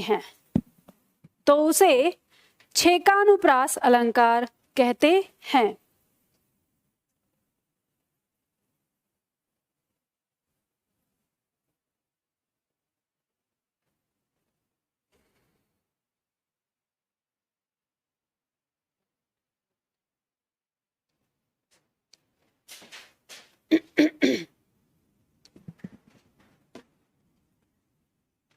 लिख ली? चलो अब उदाहरण पे चलेंगे। अब ध्यान दीजिएगा, हमें यहाँ पे ये पता चला है कि जो छेकानुप्रास अलंकार होगा इसमें किसी भी व्यंजन की आवृत्ति जो होगी वो एक बार होगी। अब एक बार आवृत्ति होने का मतलब ये हुआ कि कुल कितनी बार आएगा वर्ण? 2 बार। ठीक है, तो यही आपकी ट्रिक हो जाएगी। अगर किसी पंक्ति में 2 बार वर्ण आया है तो वो आपका क्या हो जाएगा? छेकानुप्रास। अब जरा परिभाषा पे देखो कि मैंने वहां पे लिखवाया है कि किसी एक व्यंजन या अनेक व्यंजन। ठीक है, तो होता क्या है, यहाँ पर जो हम बात देख रहे हैं यहाँ हमारे अनेक व्यंजन हैं। पहले हमारा री आ रहा, र आ रहा है ये, ठीक है, फिर इसकी यहाँ पे ई भी आ रही है। अब चाहे हम स्वर को उसमें लगा लेते हैं, लगातार क्रम में आ रहा है। फिर हमारा ये व्यंजन झ आ रहा है और फिर इसका यहाँ पे छोटा ई आ रहा है। तो ये जो हमारे यहाँ पे अनेक वर्ण आ गए हैं, इन अनेक वर्णों की आवृत्ति दोबारा फिर से उसी रूप में हो रही है। यहाँ पर र ई आ रहा है, फिर झ आ रहा है, ठीक है, फिर इसका ई आ रहा है। तो इसी क्रम में आवृत्ति यहाँ पे एक बार हुई है। हमने एक शब्द लिखा था क्रमिक। क्रमिक का मतलब है लगातार उसी क्रम में, ऐसे नहीं टूटेगा। अब जैसे मैंने आपको बताया था कि बीच बीच में आ जाएगा, वो बीच बीच में नहीं होगा। ठीक है, लगातार होगा जब भी होगा। अगर बीच में कोई और दूसरा वर्ण आ गया तो वो आवृत्ति वहां पे टूट जाएगी। तो हम यहाँ पे देख रहे हैं रीझी रीझी, रहसी रहसी, हंसी हंसी उठे। आगे दिया है सांसें भरी आंसू भरी। अब जैसे देखो ये जो भरी है और ये भरी, इसके बीच में छेकानुप्रास अब उत्पन्न नहीं होगा, भले ही इनका अर्थ एक है, कुछ भी है, क्योंकि यहाँ पर ने बीच में ब्रेक टूट गया है। और आगे दिया है कहत दई दई। तो ये जो दोनों शब्द यहाँ पर आए हैं, इनमें और इनमें हमारा छेकानुप्रास अलंकार उत्पन्न हो रहा है। ठीक है, इसमें वर्ण कितने हैं? अनेक वर्ण हैं। अब उसी तरह से हम देखेंगे तो याद रखना लगभग 70% जो आपके उदाहरण आते हैं वो कुछ इसी क्रम में आते हैं छेकानुप्रास के लिए, जिसमें पूरा का पूरा शब्द आ जाता है, ऐसे आपको देखने को मिलेगा। लेकिन बात शर्त ये है कि यहाँ पे रीझ का जो अर्थ है ना, वही अर्थ यहाँ भी होगा। अगर ये रीझी रीझी दो अलग अलग अर्थ में बदल गई ना तो यह अलंकार दूसरा हो जाता है। तो यहाँ पे अब रीझ का मतलब होता है रीझना, नाराज होना, जैसे हल्का फुल्का नाराज होता है, जैसे नायक और नायिका के बीच में जो नाराजगी हो जाती है उसके लिए कि रीझी रीझी रहसी रहसी, मतलब पहले रीझती है, फिर मनती है, फिर हंसी हंसी हंस जाती है। ठीक है, तो यहाँ पे उसी शब्द के अर्थ के रूप में वहीं पे बराबर आवृत्ति हो रही है। जैसे आगे पंक्ति कह रहा है, दूसरा उदाहरण है मोही मोही मेरो मन मोहन मैं है गयो। मतलब मोही मोही, यहाँ मोही का मतलब मोह से है, यानी लगाव में। ठीक है, तो लगाव कि लगाव होते होते मेरा मन जो है मोहन में हो गया, मतलब कृष्ण में मेरा मन हो गया। तो इतने टुकड़े में हम देख रहे हैं, पहले छेकानुप्रास आ रहा है और उसके बाद फिर से म वर्ण की आवृत्ति है, तो इतने वाले टुकड़े में वृत्त्यानुप्रास आता है। तो इस पंक्ति के अंदर छेका भी है और वृत्त्या भी है, यानी अनुप्रास के दोनों भेद हो जाएंगे यहाँ पर। तो अभी हम जो फोकस कर रहे हैं वो किस पे कर रहे हैं? छेका पे। ठीक है, तो आप इसको यहाँ पर चाहो तो लिख लेना इसमें कि मोही मोही में छेका अनुप्रास है। आगे पॉइंट दिया हुआ है हमारा, जैसे कूकी कूकी कलित कुंजन करत कलोल। अब फिर से हमारे वही यहाँ पे आ रहे हैं कूकी कूकी, इसमें यहाँ पे आ गया 2 बार, यानी 2 बार आया है, 1 बार आवृत्ति हुई है तो इसमें छेका हो गया, और बाकी जो हमारा क वर्ण आ रहा है इसमें हमारा वृत्त्या हो जाएगा। तो इसमें आप लिख सकते हो कि कूकी कूकी में छेका अनुप्रास है। ठीक है, इसके बाद ऐसे ही दिया है खेदी खेदी खाती दीह दारुन दलन की। तो हम यहाँ पे देख सकते हैं कि खेदी खेदी में हमारा छेकानुप्रास हो गया है और द इतने में हमारा वृत्त्या हो जाएगा। ठीक है, तो दोनों आ रहे हैं इसमें इसके अनुप्रास अलंकार के भेद। फिर उसके दिया है बाद में आगे है हमारा गुण करी मोही सूर सावरे को निर्गुण निर्बेह। अब यहाँ पर हमें जो मिल रहा है सवर्ण की आवृत्ति दूसरी बार, यानी 1 बार यहाँ मिली है, तो ये वाला जो हिस्सा है इस हिस्से में हमारा अलंकार क्या है? छेकानुप्रास है। अब आप कहेंगे कि मैम इसमें तो पूरा शब्द नहीं आया, तो पूरा शब्द नहीं आया है, इसमें हमारा क्या आया है? सवर्ण आया है। ठीक है, तो एक सवर्ण की आवृत्ति एक बार हो रही है क्रम में, तो यहाँ भी 6 का होगा। ऐसा ही एक वाक्य के लिए आपकी परीक्षा में मिलेगा, वो शब्द है ऐसे शुरू होता है पदम पदुम, ऐसे लिखा होगा, आगे कुछ शब्द मुझे याद नहीं है। इसमें आप समझ जाइएगा कि यहाँ पे इतने टुकड़े की आवृत्ति यहाँ तक हो रही है ना, तो इसमें भी आपका 6 का अनुप्रास उत्पन्न हो जाता है, जो कि आपकी परीक्षा में पूछा गया है। ये उदाहरण आपको प्रश्नोत्तर में मिल जाएगा, जो प्रश्नोत्तर होंगे ना वहां पे मिलेगा आपको, तो वहां मिल जाएगा, यहाँ पे नहीं मैंने दिया है। तो पॉइंट समझ में आ गया ना। हम यहाँ पे देख रहे हैं एक बार ये आया है और दूसरी बार यहाँ आवृत्ति, तो हमें पता चल गया कि 6 का अनुप्रास अलंकार हमारा वो होगा जहाँ पे हमारा एक वर्ण या अनेक वर्ण की आवृत्ति कितनी बार होती है, एक बार। कुल मिला के आते कितने हैं, 2, ठीक है। तो इसको हम याद रखेंगे, कुल मिला के 2 आते हैं, तो ये आप इसको अपनी ट्रिक के रूप में याद कर लेना। वृत्यानुप्रास में लिखिए, जब किसी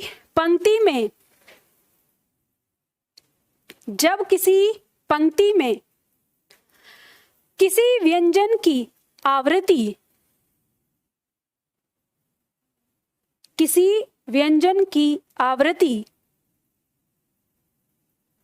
2 बार, जब किसी पंक्ति में किसी व्यंजन की आवृत्ति 2 बार अथवा अनेक बार, 2 बार अथवा अनेक बार होती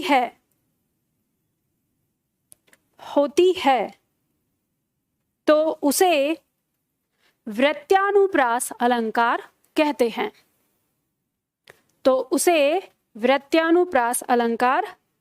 हैं।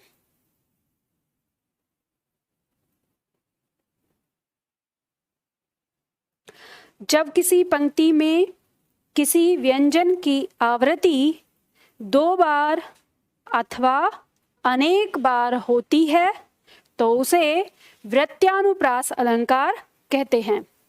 अब पूर्ण विराम लगा दीजिए और ब्रैकेट में एक पॉइंट लिख लीजिए ताकि आपको याद रहे। याद रखने के लिए ट्रिक है ये, लिख लो कि इसमें वर्णों की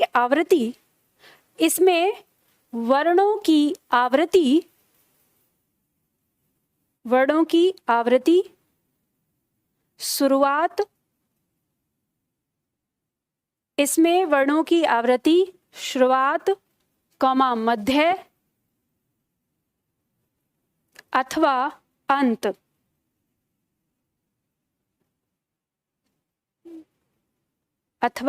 अंत में कहीं भी हो सकती है।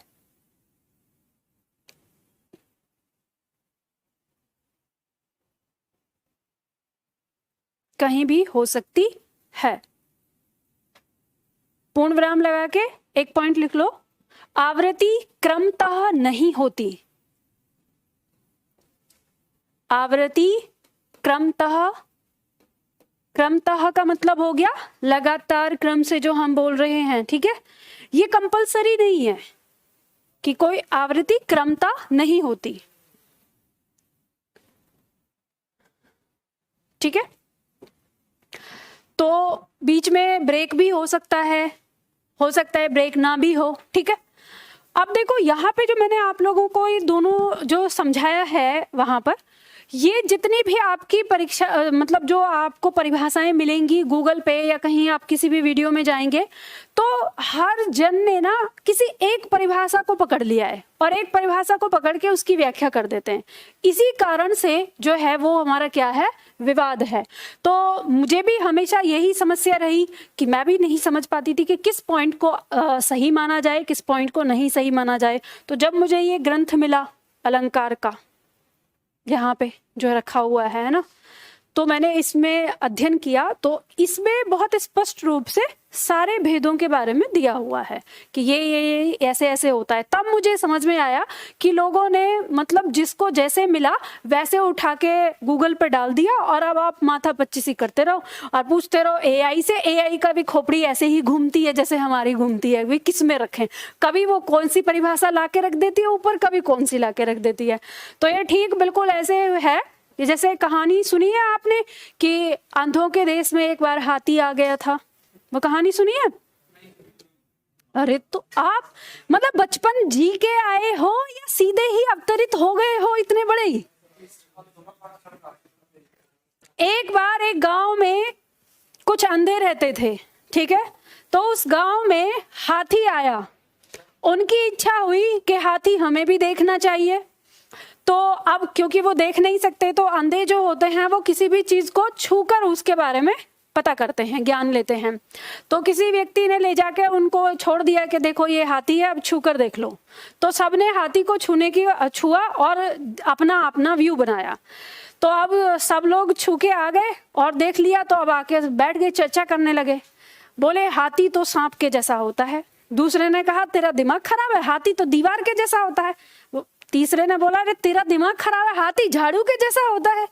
फिर चौथे ने कहा अरे तुम सबके सब पागल हो, हाथी तो सूप के जैसा होता है। सूप समझते हो? छाछ, जिससे अनाज फटकते हैं ना गांव में ना, सूप, उसे छाछ के जैसा। फिर अगले ने कहा अरे तुम सब पागल हो, हाथी खंबे के जैसा होता है। अब इसी बात पे लड़ने लगे सारे के सारे। अब एक जिसने आंख से देखा हुआ होता है ना, कहते हैं ना जिसके आंखें हैं ध्यान है, तो वो उसने देखा क्यों लड़ रहे हो, उन्हें पूछा भाई लड़ क्यों रहे हो, तो सबने अपनी बातें बताई। तो उसने कहा देखो आप में से कोई भी गलत नहीं है और आप में से कोई भी सही नहीं है, क्योंकि आप लोगों का जो अनुभव है आप उसके अनुसार बोल रहे हो। दरअसल आप सबके अनुभव को अगर एक जगह मिला दिया जाए तो वो हाथी बनता है। हाथी मतलब ना तो सांप के जैसा होता है, ना झाड़ू के जैसा, ना दीवार के जैसा, ना सूप के जैसा, ना खंबे के जैसा। तो उसने बताया कि देखो जिसने कहा कि हाथी झाड़ू के जैसा होता है, उसने हाथी की पूंछ पकड़ी थी तो उसे लगा कि हाथी झाड़ू के जैसा होता है। जिसने कहा कि हाथी दीवार के जैसा होता है, उसने हाथी का पेट पकड़ा था तो उसे लगा कि दीवार के जैसा होता है। और जिसने कहा कि हाथी खंबे के जैसा होता है, उसने हाथी का पैर पकड़ा था। और जिसने कहा कि हाथी सूप के जैसा होता है, उसने हाथी का कान पकड़ा था। और जिसने कहा कि हाथी सांप के जैसा होता है, उसने उसकी सूंड पकड़ी थी। तो ये सारी चीजों से मिलाकर हाथी बनता है, ये सारे उसके क्या हैं, अंग हैं। तो ये कहानी हमारा एक नजरिया भी बदलती है कि जब हम किसी टॉपिक पर बात कर रहे होते हैं ना, तो पक्ष रखने वाला भी गलत नहीं होता और जो विपक्ष बता रहा है वो भी गलत नहीं होता। दरअसल हमें जब कभी हम किसी टॉपिक के बारे में बात कर रहे होते हैं ना, तो हमें दोनों पक्षों पर सोचना चाहिए और समझना चाहिए कि जो कह रहा है ये उसका अनुभव है और जो हम कह रहे हैं वो हमारा अनुभव है। तो यहाँ से हमें ये दृष्टिकोण मिलता है कि जब ये डिबेट होती है ना टीवीओ पे, लड़ने को मारने को फिर जाते हैं, इन डिबेट में अपना दिमाग नहीं खर्च करना है, अपना अनुभव खोजने की कोशिश करनी है। तो वही हुआ, यहाँ पे हम अनुप्रास अलंकार की जो बात कर रहे हैं, तो ऐसे ही है कि किसी ने कौन सी लाइन ले ली, किसी ने कौन सी लाइन ले ली। अब यहाँ पे हमें पूर्णतः जो हमें ज्ञान पता चला वो हमारी किताबों से ही पता चला कि जो हमारी पुरानी किताब जो कि 1900 के आसपास की लिखी हुई किताब है, उसने हमें समझाया कि अनुप्रास अलंकार में जो हम इसकी पहचान करते हैं उसमें ये पॉइंट हमारे आते हैं। तो हमें यहाँ पे छेकानुप्रास में पता चलता है कि आवृत्ति एक बार होती है, लेकिन वो आवृत्ति क्रमतः होती है। और वृत्या में हमें पता चलता है कि आवृत्ति जो है वो हमारी कभी भी कहीं पे भी हो सकती है, लेकिन वो आवृत्ति 2 या 2 से अधिक बार होगी। ठीक है, चलो अब इसका उदाहरण देखेंगे हम यहाँ पर। तो यहाँ हम देख रहे हैं कि हमें पॉइंट दिया है कि तरिणी तनुजा तट तमाल तरवर बहु छाए, झुके कूल सो जल परसन हित मनहु सुहाए। अब जैसे ये पंक्तियां आती हैं, अब इन्हीं पंक्तियों के आपको भाव समझने होते हैं। अगर आप लोगों के पास ना पर्यायवाची हैं तो आप इनके भाव समझ जाएंगे अच्छी तरह से। अब जैसे मान लो इस पंक्ति में आपसे पूछा जाए कि इसमें अलंकार कौन सा है, तो आपने देखा यहाँ पर कि तरनी तनुजा तट तमाल तरवर, त वर्ण की आवृत्ति यहाँ दिख रही है, तो आपने बता दिया कि इसमें हमारा अनुप्रास अलंकार है। ठीक है, अब यहाँ पे मान लो हम इसके अर्थ की बात करें कि पंक्ति कहना क्या चाहती है, तो आपको कुछ समझ में आया पंक्ति के बारे में कि अर्थ क्या कह रहा है यहाँ पर? अगर आप थोड़ा सा गौर से देखेंगे तो पता चलेगा। बताओ तरनी किसका पर्यायवाची है? तरनी, जानते हो ये ब्रज भाषा में लिखा हुआ है, दरअसल ये तरणी है। अब बताओ,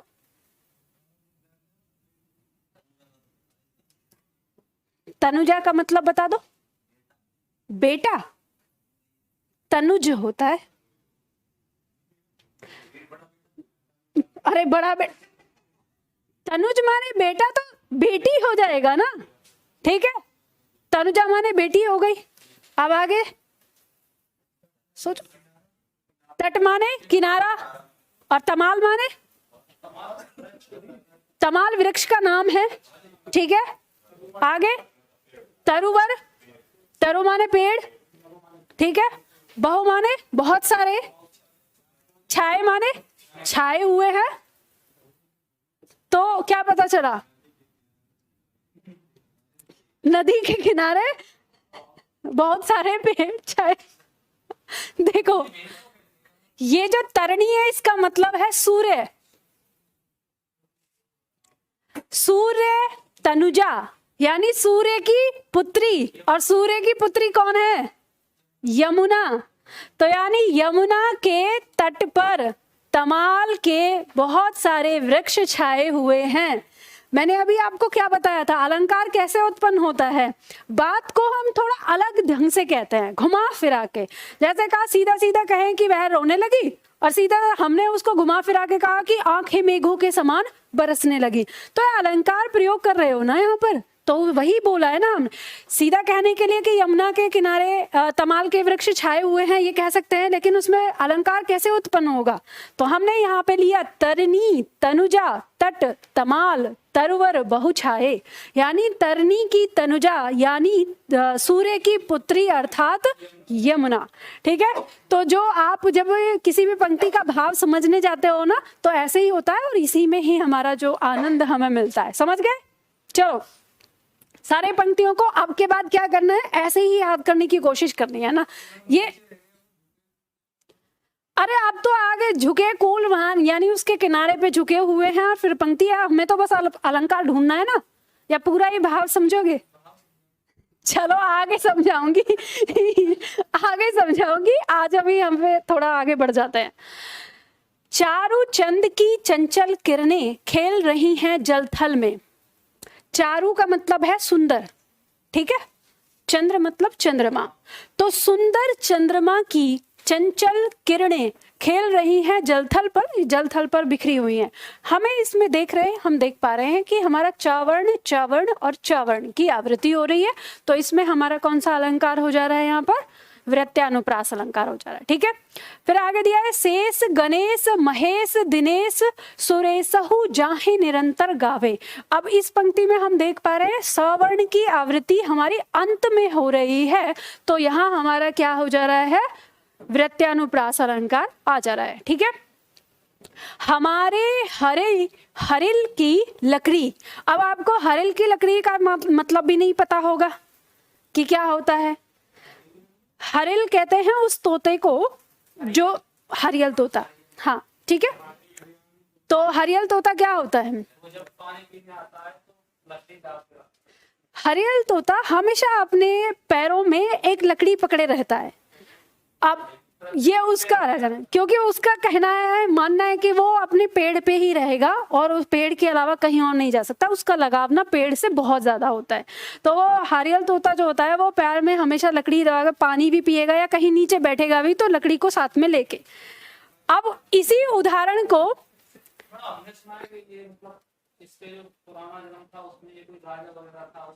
वो कहानी अलग है। अब आपको साहित्य में इसे कवि ने क्यों प्रयोग किया है? कवि ने प्रयोग किया है कि हमारे हरि यानी जो भक्त है वो अपने ईश्वर को किसकी तुलना दे रहा है? हरियल जो तोता है उससे तुलना कर रहा है कि हमारे लिए जो हमारा हरि है ना वो उस हरियल तोते की लकड़ी जैसा है जिसे हम कभी नहीं छोड़ेंगे।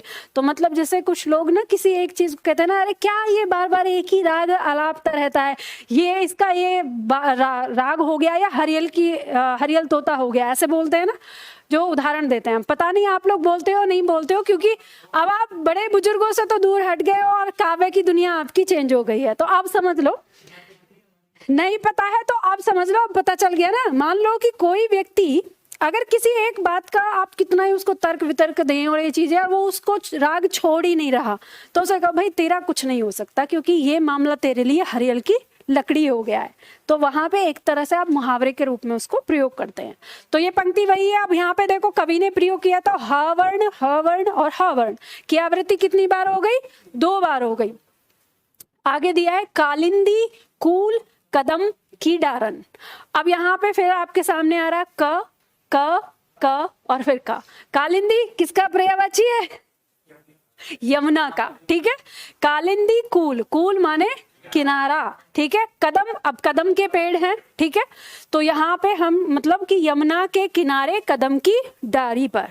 आगे दिया हुआ है विमल वाणी ने वीणा ली कमल कोमल कर में सप्रीत। अब यहाँ पे हमें व वर्ण की आवृत्ति मिल रही है, व और यहाँ पे मिल रही है क और क, ठीक है। तो इसमें हमारा क्या हो जाएगा? वृत्यानुप्रास हो जाएगा। आगे दिया है अति अगाधु अति औथारो नदी कूप सरुबाई। अब यहाँ पे हमें और ये एक वो स्वर है जो अपने वास्तविक रूप में आकर जिसने यहाँ पे आवृत्ति की है, तो इसमें हमारा क्या हो गया? वृत्यानुप्रास। तो हमको जो मिलता है ना, वो जो 90% आवृत्ति जो मिलती है वो व्यंजनों की मिलती है। यदा कदा हमारे स्वरों की आती है, और वो स्वर जब भी आएंगे तो वो अपने वास्तविक रूप में रहेंगे। किसमें? ये औ है, वो आ है। अभी तो तुम व्यंजनों की तरह उसकी मात्राओं को देखोगे, ये अलग नहीं लगता है। वर्ण ही भूल गए, मतलब यही भूल गए। अरे इसमें अ है और यहाँ ये औ है। हे भगवान, हे भगवान, दिमाग चल गया है बालकों का। चलो समझ में आ गया। आगे बढ़ते हैं। अगला आता है हमारा लाटानुप्रास अलंकार। चलो लाटानुप्रास अलंकार की परिभाषा लिखेंगे। लिखो, जब किसी काव्य में लाटानुप्रास अलंकार में लिखो, अरे बातें बंद करो, लिखो। जब किसी काव्य में किसी वाक्य अथवा जब किसी काव्य में किसी वाक्य अथवा वाक्यांश जब किसी काव्य में किसी वाक्य अथवा वाक्यांश अथवा बड़ा वाला सा जो आप बोलते हो तालु वाला शा, ठीक है, वाक्यांश अंश है ना, वाक्य प्लस अंश से बना है शब्द। वाक्यांश अथवा शब्द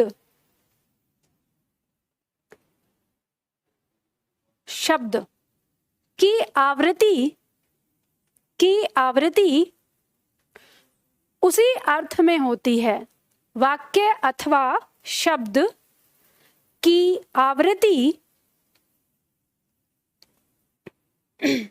आवृत्ति उसी अर्थ में होती है, उसी अर्थ में होती है, कमा किंतु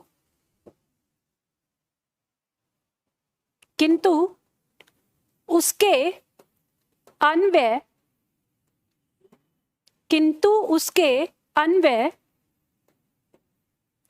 ब्रैकेट में लिख लेना मूल अर्थ, किंतु उसके अन्वय में परिवर्तन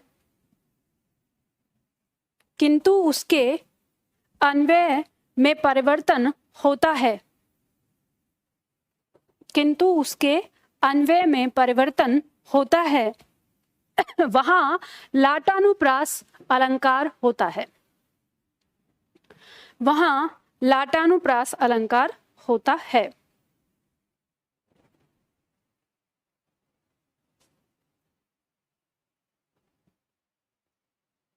वहां लाटानुप्रास अलंकार होता है।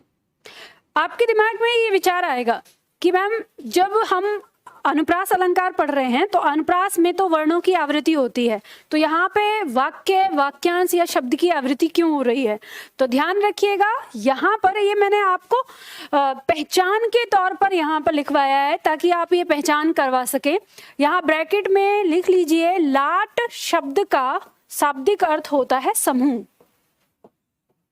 ठीक है, लाट शब्द का अर्थ होता है समूह। लाट शब्द का अर्थ होता है समूह। ठीक है, ब्रैकेट में बंद कर दीजिए। इससे आपको पता चलेगा कि जब हमारे वर्णों के समूह का आवृत्ति होती है तो वहां हमारा लाटानुप्रास होता है। तो इसमें बहुत सारे हमारे जो शब्द हैं वो एक साथ समूह में आवृत्ति करते हैं। अब यहाँ पे उदाहरण देखेंगे, हम उदाहरण से समझते हैं। यहाँ पे जैसे उदाहरण दिया हुआ है कि पूत सपूत तो काहे धन संचय, पूत कपूत तो काहे धन संचय। अगर हम यहाँ पर ध्यान दें तो हमें पता चलता है कि ये पूत शब्द से लेके और तो काहे धन संचय, और फिर यहाँ पे कपूत शब्द को छोड़ दें तो काहे धन संचय, एक तरह से वाक्यांश की आवृत्ति हो रही है। अब सिर्फ आवृत्ति होने मात्र से इसमें लाटानुप्रास नहीं प्रयोग हो रहा है। इसमें यहाँ पर जो अर्थ तो का ऊपर है वही अर्थ यहाँ पर भी है, जो यह इसका अर्थ यहाँ है वही अर्थ यहाँ है, यहाँ पर जो अर्थ है वो यहीं पे है, यहाँ। ठीक है, तो लाटानुप्रास ये है कि शब्द का वही अर्थ है, शब्द का अर्थ अलग नहीं है, क्योंकि अगर शब्द का अर्थ अलग हो जाएगा तो वो यमक में चला जाएगा। तो शब्द का अर्थ वही है। फिर आगे आपने परिभाषा में लिखा, किंतु उसके अन्वय में, अन्वय का मतलब मूल अर्थ में तालमेल जो होता है वो अलग है। तो यानी हमें पंक्ति, दोनों पंक्ति का अर्थ जो है अलग ही समझ में आएगा, जबकि ऊपर सारे शब्दों का अर्थ वही है, लेकिन फिर भी पंक्ति का अर्थ जो है वो अलग समझ में आएगा। कैसे? जैसे देखेंगे, हमने कहा पूत सपूत, अगर पुत्र सपूत है तो धन का संचय क्यों करते हो? ठीक है, अब जब पुत्र अगर सपूत है तो धन का संचय क्यों कर रहे हो? तो काहे धन संचय, क्योंकि पुत्र अपने आप कमा लेगा अपने लिए, आप क्यों कर रहे हो? ठीक है, फिर दूसरी पंक्ति कहती है पूत कपूत तो काहे धन संचय, और अगर पुत्र कपूत निकल गया तो भी धन का संचय क्यों कर रहे हो? क्योंकि आपकी मेहनत को क्या करेगा? बर्बाद करेगा।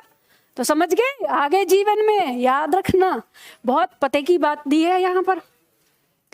पूत कपूत तो काहे धन संचय, पूत सपूत तो काहे धन संचय। अब संचय, जो भी आपने धन का संचय करना है वो स्वयं के लिए करना है, पुत्र के लिए नहीं करना। अच्छा होगा तो अपने आप कमाएगा, और बुरा होगा तो आपको अफसोस तो नहीं होगा कि मेरी मेहनत की कमाई को उड़ा दिया। ठीक है, तो बताइए, जो पंक्ति है, पंक्ति के अर्थ में आपको अंतर समझ में आ रहा है? ठीक है, दोनों के तालमेल में ना अंतर आ जाएगा यहाँ पर। दूसरी पंक्ति देखेंगे, यहाँ पे हमारे सामने पंक्ति दी हुई है, राम भजन जो करत नाही भव बंधन बहताही, राम भजन जो करत नाही भव बंधन बहताही। ऊपर जो लिखा हुआ है वही नीचे लिखा हुआ है, लेकिन फिर भी इसके अर्थ में जो है वो अंतर आता है। अंतर कैसे आता है? तो यहाँ पे हम देखते हैं कि जब हम पहले पढ़ते हैं, पहले जो हम पढ़ेंगे, राम भजन जो करत नहीं, इतनी पंक्ति को, और फिर उसके बाद भव बंधन भय ताही, और फिर उसके बाद हम पढ़ेंगे यहाँ पे राम भजन जो करत, फिर नहीं भव बंधन भय ताही। इन टुकड़ों से हम इसमें क्या करते हैं, जो ऊपर शब्द लिखा है अर्थ वही है, बिल्कुल सेम टू सेम, लेकिन जो भाव है, इसका मूल अर्थ जो है उसमें अंतर हमें प्रकट होता है। पंक्ति कहती है कि राम का भजन जो करत नहीं, यानी जो राम का भजन नहीं करते हैं, भव बंधन भय ताही। ताही शब्द का मतलब होता है सताना। ध्यान रखिएगा, अगर मैं किसी शब्द का अर्थ बता रही हूं तो पेंसिल का प्रयोग करो और उसमें लिख लिया करो। वाक्य में ऐसा हो सकता है जब आप रिपीट करोगे तो आपको पंक्ति का अर्थ समझ में आता रहेगा। ठीक है, और कुछ बहुत सारे शब्द आपको रिपीट नहीं करने पड़ेंगे, आगे के लिए याद हो जाएंगे, तो प्रयोग कर सकते हो। जब पढ़ोगे दोबारा तो वो आपका एकदम रील की तरह चलेगा आपके दिमाग में।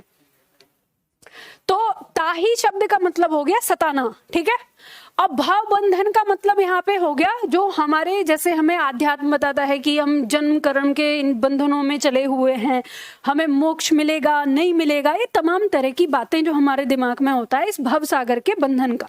और भय माने डर।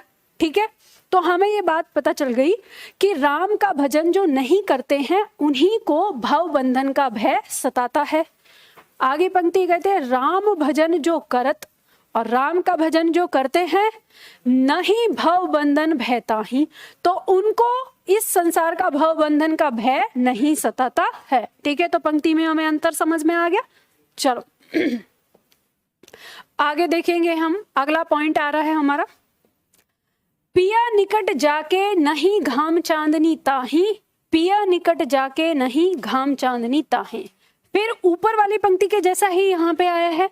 तो यहाँ पे हम पढ़ते हैं कि पिया निकट जाके नहीं घाम चांदनी ताही, और हम इसे पढ़ते हैं पिया निकट जाके नहीं घाम चांदनी ताही। अब यहाँ पे हम देखेंगे, यहाँ पिए का मतलब है प्रियतम से, प्रेमी या प्रेमिका से, और घाम चांदनी का मतलब है विरह वासना। विरह वासना समझते हो? विरह मतलब जब अगर हमारा प्रेमी या प्रेमिका हमसे बहुत दूर होता है और हमें उससे मिलने के लिए जो मन में तड़प उठती है उसको कहते हैं विरह। ठीक है, तो यहाँ पे कह रहा है कि जिनके प्रियतम निकट हैं, ठीक है, जिनके प्रेमी या प्रेमिका उनके निकट हैं, तो नहीं घाम चांदनी ताही, यानी उनको विरह वासना नहीं सताती है। पिया निकट जाके नहीं, और जिनके प्रियतम उनके पास नहीं है, घाम चांदनी ताही, जो विरह वासना है उन्हीं को सताती है। ठीक है, तो यहाँ पे हमें पंक्ति में दोहराव होने के बावजूद भी अंतर स्पष्ट हो जाता है। ठीक है, चलो आगे देखेंगे। अब इसी तरह से दूसरी पंक्ति है, ध्यान रखना ये सब आपकी परीक्षाओं में पूछे गए हैं उदाहरण जितने भी मैं यहाँ पे बता रही हूँ। तो मैंने यही कहा है कि अगर पंक्ति में पहचान ना हो तो सारी पंक्तियों को दिमाग में रख लेना कि कौन से अलंकार की हैं ये। ठीक है, पंक्ति कहती है पराधीन जो जन नहीं स्वर्ग नरकता हेतु, पराधीन जो जन नहीं स्वर्ग नरकता हेतु। ठीक है, फिर से देखो पंक्ति क्या कहती है, पराधीन जो जन, पराधीन का मतलब क्या है? गुलाम, एक ना, ठीक है, हम ये शब्द लेंगे, जो जन गुलाम है उसके लिए स्वर्ग नरक ता हेतु, यानी उसका जो स्वर्ग है ना वो यहाँ पे नरक के समान ही है। उसका गुलाम होने के बावजूद भी अगर उसकी जिंदगी में स्वर्ग है तो वो स्वर्ग कैसा है? नरक के जैसा। और कह रहा है कि पराधीन जो जन नहीं, और जो व्यक्ति गुलाम नहीं है किसी का, भले ही वो नरक में रह रहा है तो उसके लिए उसका जो नरक है उसका स्वर्ग के समान ही है। तो इस बात को तो आप अच्छी तरह से समझते हो। ठीक है, चलो अगला पॉइंट कह रहा है लड़का तो लड़का ही है। अभी तक हम जो देख रहे थे पंक्तियों में वो हम देख रहे थे वाक्य, ठीक है, वाक्य और वाक्यांश। अब जो हमारा उदाहरण आ रहा है वो आ रहा है शब्द का। यहाँ पे कह रहा है लड़का तो लड़का ही है। अब देखो ये जो लड़का है इसका अर्थ और ये जो लड़का है इसका अर्थ, दोनों के अर्थ समान ही है, लेकिन यहाँ पे जैसे हम कहते हैं कि जो लड़का है वो तो लड़का ही है। अब आप लोग इस बात को बहुत अच्छी तरह से समझ रहे हो, जैसे कहते हैं ना मैन इज मैन बोलते हैं ना इंग्लिश में, ठीक है, man will be man, will आता है, ठीक है, जो भी लगा दिया जाता है, हाँ ठीक है। वो एक हो जाता ना कि होना और होगा, विल का मतलब तो होगा में आता है ना, हाँ, अब जो भी हो आदमी, हाँ हाँ ये सही है कि वो वही रहेगा। हाँ, हम प्रेजेंट में लगा रहे हैं, जैसे कहा ये प्रेजेंट में है कि लड़का तो लड़का ही है, तो ये बात समझ में आ गई। शब्द का अर्थ वही है लेकिन मूल भाव जो है वो आप समझ पा रहे हैं कि इसका क्या मतलब आ रहा है। ऐसे ही पंक्ति कहती है वही मनुष्य है जो मनुष्य के लिए मरे, तो यहाँ पे वही आ गया, फिर मनुष्य शब्द दोनों जगह अर्थ वही दे रहा है लेकिन यहाँ पे भाव अलग आ जाता है, वही मनुष्य है जो मनुष्य के लिए मरे। तो इसमें लाटानुप्रास हो जाएगा, शब्द की आवृत्ति है लेकिन शब्द का अर्थ चेंज नहीं हो रहा है, तो इसीलिए हमारा लाटानुप्रास है। तीनों को अगर आपको ये अंतर समझ में ना आए परिभाषा का तो रट लेना कि इन दोनों पंक्तियों में, इन तीनों पंक्तियों में हमारा लाटानुप्रास है, परीक्षा में बहुत बार रिपीट हुए हैं। ठीक है, जननी तू जननी भई विधि सन कछु न बसाई, ये पंक्तियां आपकी आती है रामायण से, रामचरितमानस से हैं। जैसे जब भरत को पता चलता है कि माँ ने मेरे साथ ऐसे कर दिया, तो वो उस समय बोलते हैं कि जननी तू जननी भई, के हे माँ तू माँ ही रही। मतलब माँ के लिए क्या होता है, सारे संसार से एकदम छीन छान के जो कुछ है मैं अपने बेटे को दे दूं। तो कैकेयी ने वही तो किया। उन्होंने ये नहीं सोचा कि राम और भरत का आपस में संबंध कैसा है, उस पर ध्यान नहीं दिया। लगा कि राम को राज्य नहीं मिलना चाहिए, राज्य मेरे बेटे को मिलना चाहिए, फिर चाहे कुछ भी गलत हो जाए। तो उसी उसमें कहा गया है कि जननी तू जननी भई, के माँ तो माँ ही है। आप इसे ये समझ सकते हो कि जब भी कभी ऐसा शब्द आएगा तो एक शब्द उस पर्सन यानी वो जो व्यक्ति है उसके बारे में बता रहा होता है, और एक शब्द उसके गुणों का बोध करा रहा होता है। क्योंकि जैसे हमने यहाँ पे देखा है कि लड़का तो लड़का ही है, यानी यहाँ पे गुण दिखा रहा है। मनुष्य मनुष्य के लिए जिए, तो यहाँ पे वो कि वो गुण के बोध करा रहा है। यहाँ पे जननी तो जननी भाई, तो उसकी तरह से गुण का बोध करा रहा है। तो यहाँ पे हमें समझ में आ जाता है कि ये सब हमारा क्या है, लाटानुप्रास। ठीक है, अगला आता है अंत्यानुप्रास अलंकार। अंत्यानुप्रास अलंकार की परिभाषा लिखिए जल्दी से फटाफट।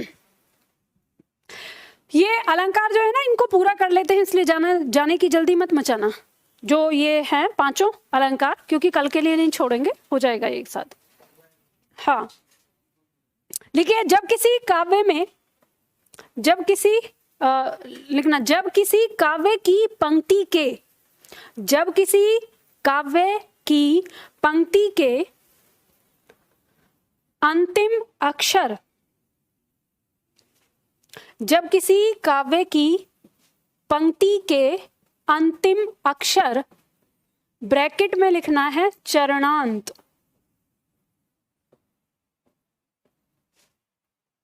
जब किसी काव्य की पंक्ति के अंतिम अक्षर, ब्रैकेट में चरणांत, की आवृत्ति लगातार होती है,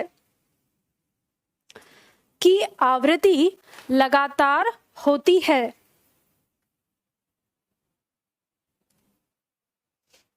वहां अंत्यानुप्रास अलंकार होता है, वहां अंत्यानुप्रास अलंकार होता है।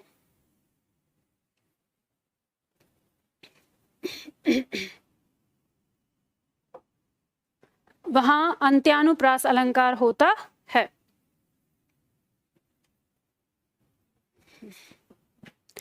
आप इस शब्द को देख पा रहे हैं, ये शब्द हमारा बना हुआ है अंत्य से, अंत्य प्लस अनुप्रास। ठीक है, अब होता है अंत में या अंतिम। तो जहां पर अनुप्रास अंत में उत्पन्न होता है, यानी चरणांत, चरणांत मतलब किसी भी पंक्ति का चरण जब अंत हो रहा है। जैसे मान लो ये पंक्ति लिखी हुई है, तो इस पंक्ति का अंतिम अक्षर, ठीक है, उसकी बात हो रही है। तो जैसे हम देखते हैं, पंक्ति दी है, बुंदेले हर बोलों के मुंह हमने सुनी कहानी थी, खूब लड़ी मर्दानी वह तो झांसी वाली रानी थी। तो हम देख पा रहे हैं कि आनी थी और आनी थी, ये जो इतना चरण का अंतिम अक्षर है हमारे, ये आपस में मैत्री कर रहे हैं। तो इसी जो लगातार होगा, अगर बीच में ब्रेक हो गया तब नहीं, जो लगातार होगा तो वहां पे हमारा क्या होगा, अंत्यानुप्रास अलंकार होगा। अब ये जो हमारा पॉइंट है, ये पॉइंट ही है जो हर पंक्ति में अनुप्रास पैदा करता है, क्योंकि छंद है और छंद का गुण होता है कि उसमें तुकबंदी होती है। तो तुकबंदी का मतलब क्या होता है, अंतिम अक्षर की मैत्री, और जब छंद है तुकबंदी होनी ही है, तो आपको शब्द में क्या मिलेगी, तुकबंदी मिलेगी। तो इसी वजह से हमारे लगभग हर पंक्ति के अंदर अलंकार हमें अनुप्रास मिल ही जाता है। तो अब यहाँ पे हम देख पा रहे हैं, अब देखो ये ऐसे है, कहीं कहीं आप पंक्ति में देखेंगे, पंक्ति दी हुई है, अंतिम अक्षर है, फिर दूसरी पंक्ति दी हुई है, तीसरी पंक्ति में जाके आपका अंतिम अक्षर मिलता है।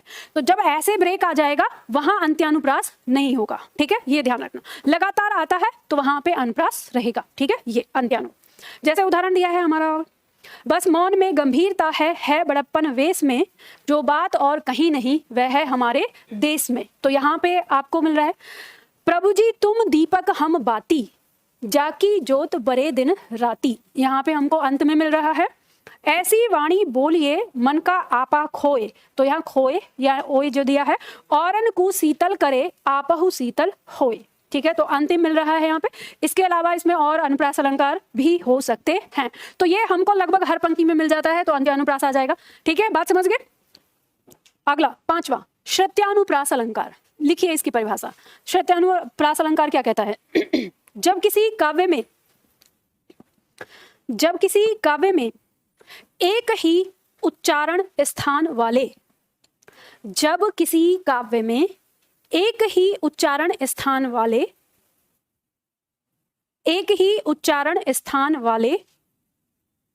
वर्ण, एक ही उच्चारण स्थान वाले वर्ण अथवा एक ही वर्ग के ब्रैकेट में लिखिए माधुर्य वर्ग,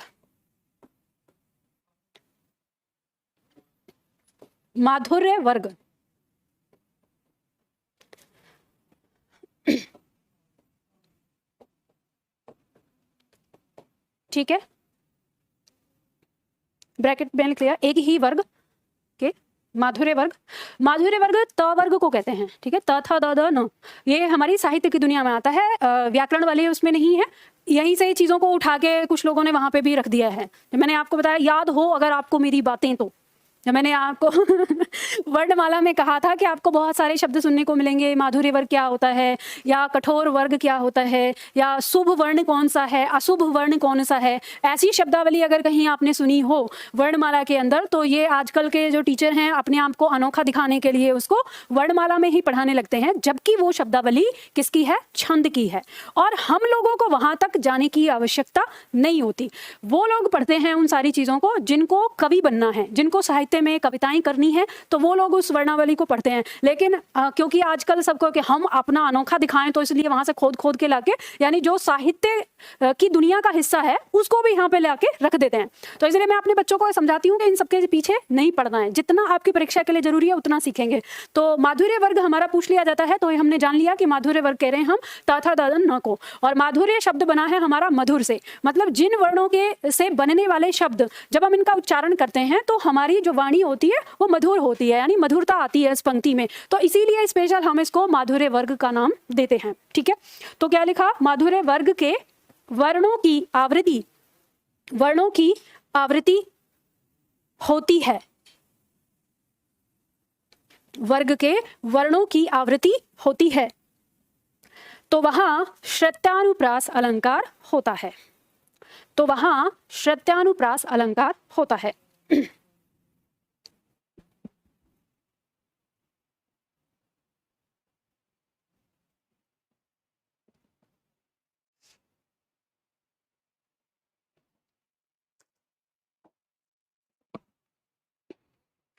चलो देखो, उदाहरण देखेंगे हम यहाँ पे। तो यहाँ हम देख रहे हैं कि जैसे हमारा पंक्ति दी हुई है, दिनांत था थे दीनानाथ डूबते।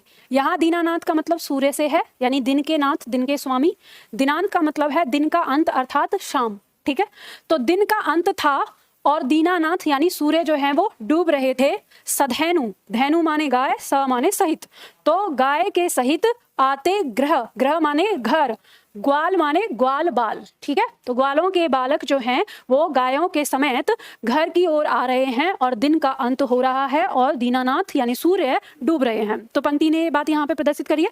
इस पंक्ति में हमारा जो अलंकार आ रहा है वो हमारा अलंकार यहाँ पे उत्पन्न हो रहा है श्रुत्यानुप्रास। हमें कैसे पता चलता है कि इसमें त वर्ण की आवृत्ति होती है? तो त वर्ण में हमने लिखा है कि त, थ, द, ध और न। तो द वर्ण, न वर्ण, त वर्ण, थ वर्ण, थ वर्ण, द वर्ण, न, थ। ठीक है, फिर यहाँ पे त आ रहा है, तो यहाँ पे हम देख रहे हैं। फिर उसके बाद ध्यान रखिएगा, इस त वर्ण के साथ ही हमारा दंते आ जाता है, दंते वर्ग। ठीक है, एक उच्चारण स्थान। अब एक उच्चारण स्थान में देखेंगे तो जो स है ये भी हमारा दंते वर्ग में आता है। ठीक है, ध आ गया, न आ गया, त आ गया। ठीक है, इस तरह से हमें पंक्ति में अधिकतर जो वर्ण दिख रहे हैं वो किसके दिख रहे हैं? एक वर्ग यानी दंते वर्ग के, दंते से उत्पन्न होने वाले, उच्चारण होने वाले वर्णों का यहाँ पे हमको आवृत्ति मिल रही है बहुत ज्यादा। तो इस पंक्ति में क्या आ गया हमारा? श्रुत्यानुप्रास अलंकार। अब समझ में आया आपको क्यों कहा मैंने कि हर पंक्ति में कोई अलंकार हो ना हो, लेकिन अनुप्रास जरूर होगा, क्योंकि कुछ ना कुछ, क्योंकि कवि अलंकार डालेगा ही डालेगा और कुछ नहीं मिलता है तो अनुप्रास होता ही होता है। तो इसीलिए यहाँ पे आ गया। अभी हमारे 5 प्रकार के हो गए अलंकार। अब ध्यान रखिए 5 प्रकार में आपने जितने भी उदाहरण अभी तक पढ़े हैं ये सब के सब हमारे अनुप्रास के ही उदाहरण आते हैं। मान लो अगर इनके नाम नहीं आए तो इनमें हमारा कौन सा अलंकार होगा? अनुप्रास होगा। ठीक है, तो इन 5 के हम क्या कह देते हैं? अनुप्रास कह देते हैं। तो नाम से पूछे जाने वाला सर्वाधिक आपका अलंकार जो है वो है लाटानुप्रास, क्योंकि वो थोड़ा सा अलग हो जाता है। बाकी और जो आपके चारों के चारों आपने पूछे हैं, पढ़े हैं, ये सब के सब आपके अनुप्रास के नाम से परीक्षा में पूछे जाते हैं। तो हम इसकी ट्रिक बनाएंगे। बाकी उदाहरण जो दिया है, तुलसीदास सीदत निस दिन देखत तुम्हारी निठराई, इसमें दंत वर्ग के वर्णों की आवृत्ति हुई है, इसमें भी दंत वर्ग के वर्णों की आवृत्ति हुई है और इसमें भी दंत वर्ग के वर्णों की आवृत्ति हुई है। हमें यहाँ पे पता ही है क्योंकि माधुर्य वर्ग हमने एक नाम दे दिया, उसी का स्पेशल लिखा है। और बाकी वर्गों को आप कहें, आपके दिमाग में आ रहा होगा क वर्ग या च वर्ग, वो बहुत रेयर ही आपको देखने को मिलेगा। आपको जो मिलता है वो दंत वर्ग ही मिलता है, दंत से उच्चारण होने वाला, और इसमें त वर्ग प्लस जो दंत से आता है। द मतलब ये, हाँ, इसमें क्या जानना चाहते हो? मैंने आपको बताया कि धैनु माने गाय, स माने सहित, तो सधैनु का मतलब हो गया गायों सहित। ठीक है, तो ये आपका अर्थ बताया था शब्द का। ठीक, तो जहां पे आपने ये 5 प्रकार लिखे हैं वहां जाके ना ट्रिक लिख लो। अब मैंने आपसे इसीलिए कहा था कि अंत होते होते तक परेशान मत हो जाना कि इनको याद कैसे करेंगे। ठीक है, अब मैं आपको यहाँ पे ट्रिक बताती हूँ और आप बहुत आसानी से याद कर लेंगे इनको। आपको पता है 6 का अनुप्रास में आवृत्ति हमारी कितनी थी? 1 बार, तो यानी कुल कितने वर्ण? 2 वर्ण। तो आप यहां पे लिख लो 2 वर्ण। ठीक है, तो जहां पे आपको जो आवृत्ति मिलेगी क्रम से और 2 वर्ण क्रम से, ठीक है, तो जहां क्रम से मिलेगी 2 वर्ण की आवृत्ति वो हमारा क्या हो जाएगा? 6 का हो जाएगा। ठीक है, उसके बाद वृत्यानुप्रास था, तो इसमें आप लिख सकते हैं यहाँ पे 3 या 3 प्लस वर्ण, और कहीं पे भी हो सकती है आवृत्ति, तो इसीलिए 3 प्लस कर लो। 3 से ये रहेगा कि 3 और 3 से ज्यादा बार, जितनी बार भी, तो 3 प्लस। ठीक है, तो ये आपका जहां पे भी 3 बार, कहीं पे भी हो, इसमें कोई क्रम नहीं है आपके सामने, तो ये हमारा हो जाएगा वृत्यानुप्रास। ठीक है, लाटानुप्रास में लिखिए वाक्य, वाक्यांश और शब्द की आवृत्ति। ठीक है, तो यहाँ पे आवृत्ति लिखने की जरूरत नहीं, हमको पता अनुप्रास का मतलब आवृत्ति ही है। ठीक है, तो हम यहाँ पे देख लिया कि लाटानुप्रास में हमको क्या दिखेगा? वाक्य या वाक्यांश या किसी शब्द की आवृत्ति देखने को मिलेगी। और अंत्यानुप्रास में अंतिम अक्षर, अंतिम अक्षर, और श्रुत्यानुप्रास में लिख लो त वर्ग। बस यही है अंत में। ठीक है, तो आपकी परीक्षा के लिए लाटानुप्रास पे स्टार लगा लो, नाम से पूछा जाने वाला। बाकी चारों के चारों जो हैं अनुप्रास के नाम से ही पूछे जाते हैं, कोई सा भी भेद होगा आ जाएगा। अब यहाँ पे एक डाउट हमारे छात्रों के मन में पैदा हो जाता है कि मैम जैसे हम बाकी सबको तो पहचान लेंगे, लेकिन ये जो त वर्ग वाला है इसको पहचानना तो मुश्किल हो जाएगा। तो ध्यान रखिएगा, आपकी परीक्षा कोई सब्जेक्टिव नहीं है जो आपको अपनी खोपड़ी लगानी है। आपके पास है 4 विकल्प। अगर 4 विकल्प में से किसी विकल्प में श्रुत्यानुप्रास दिखे तो विचार करना, और अगर नहीं दिख रहा तो सोचना कैसा, फिर तो है ही नहीं वो। समझ गए ना? तो डरना नहीं है। वहां पे वर्ण ना वो पूरे शब्द में कहीं पर भी मिल सकते हैं, उस वर्ग के उतने। जैसे मैंने बताया ना, दिनांत था ते दीनानाथ, तो एक ही वर्ग के वर्णों से बना हुआ शब्दांश था वो पूरा शब्द और आगे। तो वहां पे हमने कहा है कि उस पूरी पंक्ति के अंदर हमको एक ही वर्ग के वर्ण मिल रहे हैं, आगे लगातार कहें या कहीं पे भी। अब जैसे आप देखना जो तीनों चारों पंक्तियां हैं, तो इनमें देखना कि ता था द ध न, और प्लस हमारे द वर्ण में जैसे सा आ रहा है, हमारा दंत सा आ रहा है, तो इनमें से हमें कौन से ज्यादातर मिलते हैं। तो आप जब उस पर राउंड करेंगे ना तो पूरी पंक्ति में आपको वो वर्ग मिलते चले जाएंगे उससे, इसीलिए हम वहां पे उसे रखते हैं। ठीक है, पॉइंट समझ में आ गया ना? तो चलो आज के लिए इतना ही करते हैं, फिर मिलते हैं कल की क्लास में।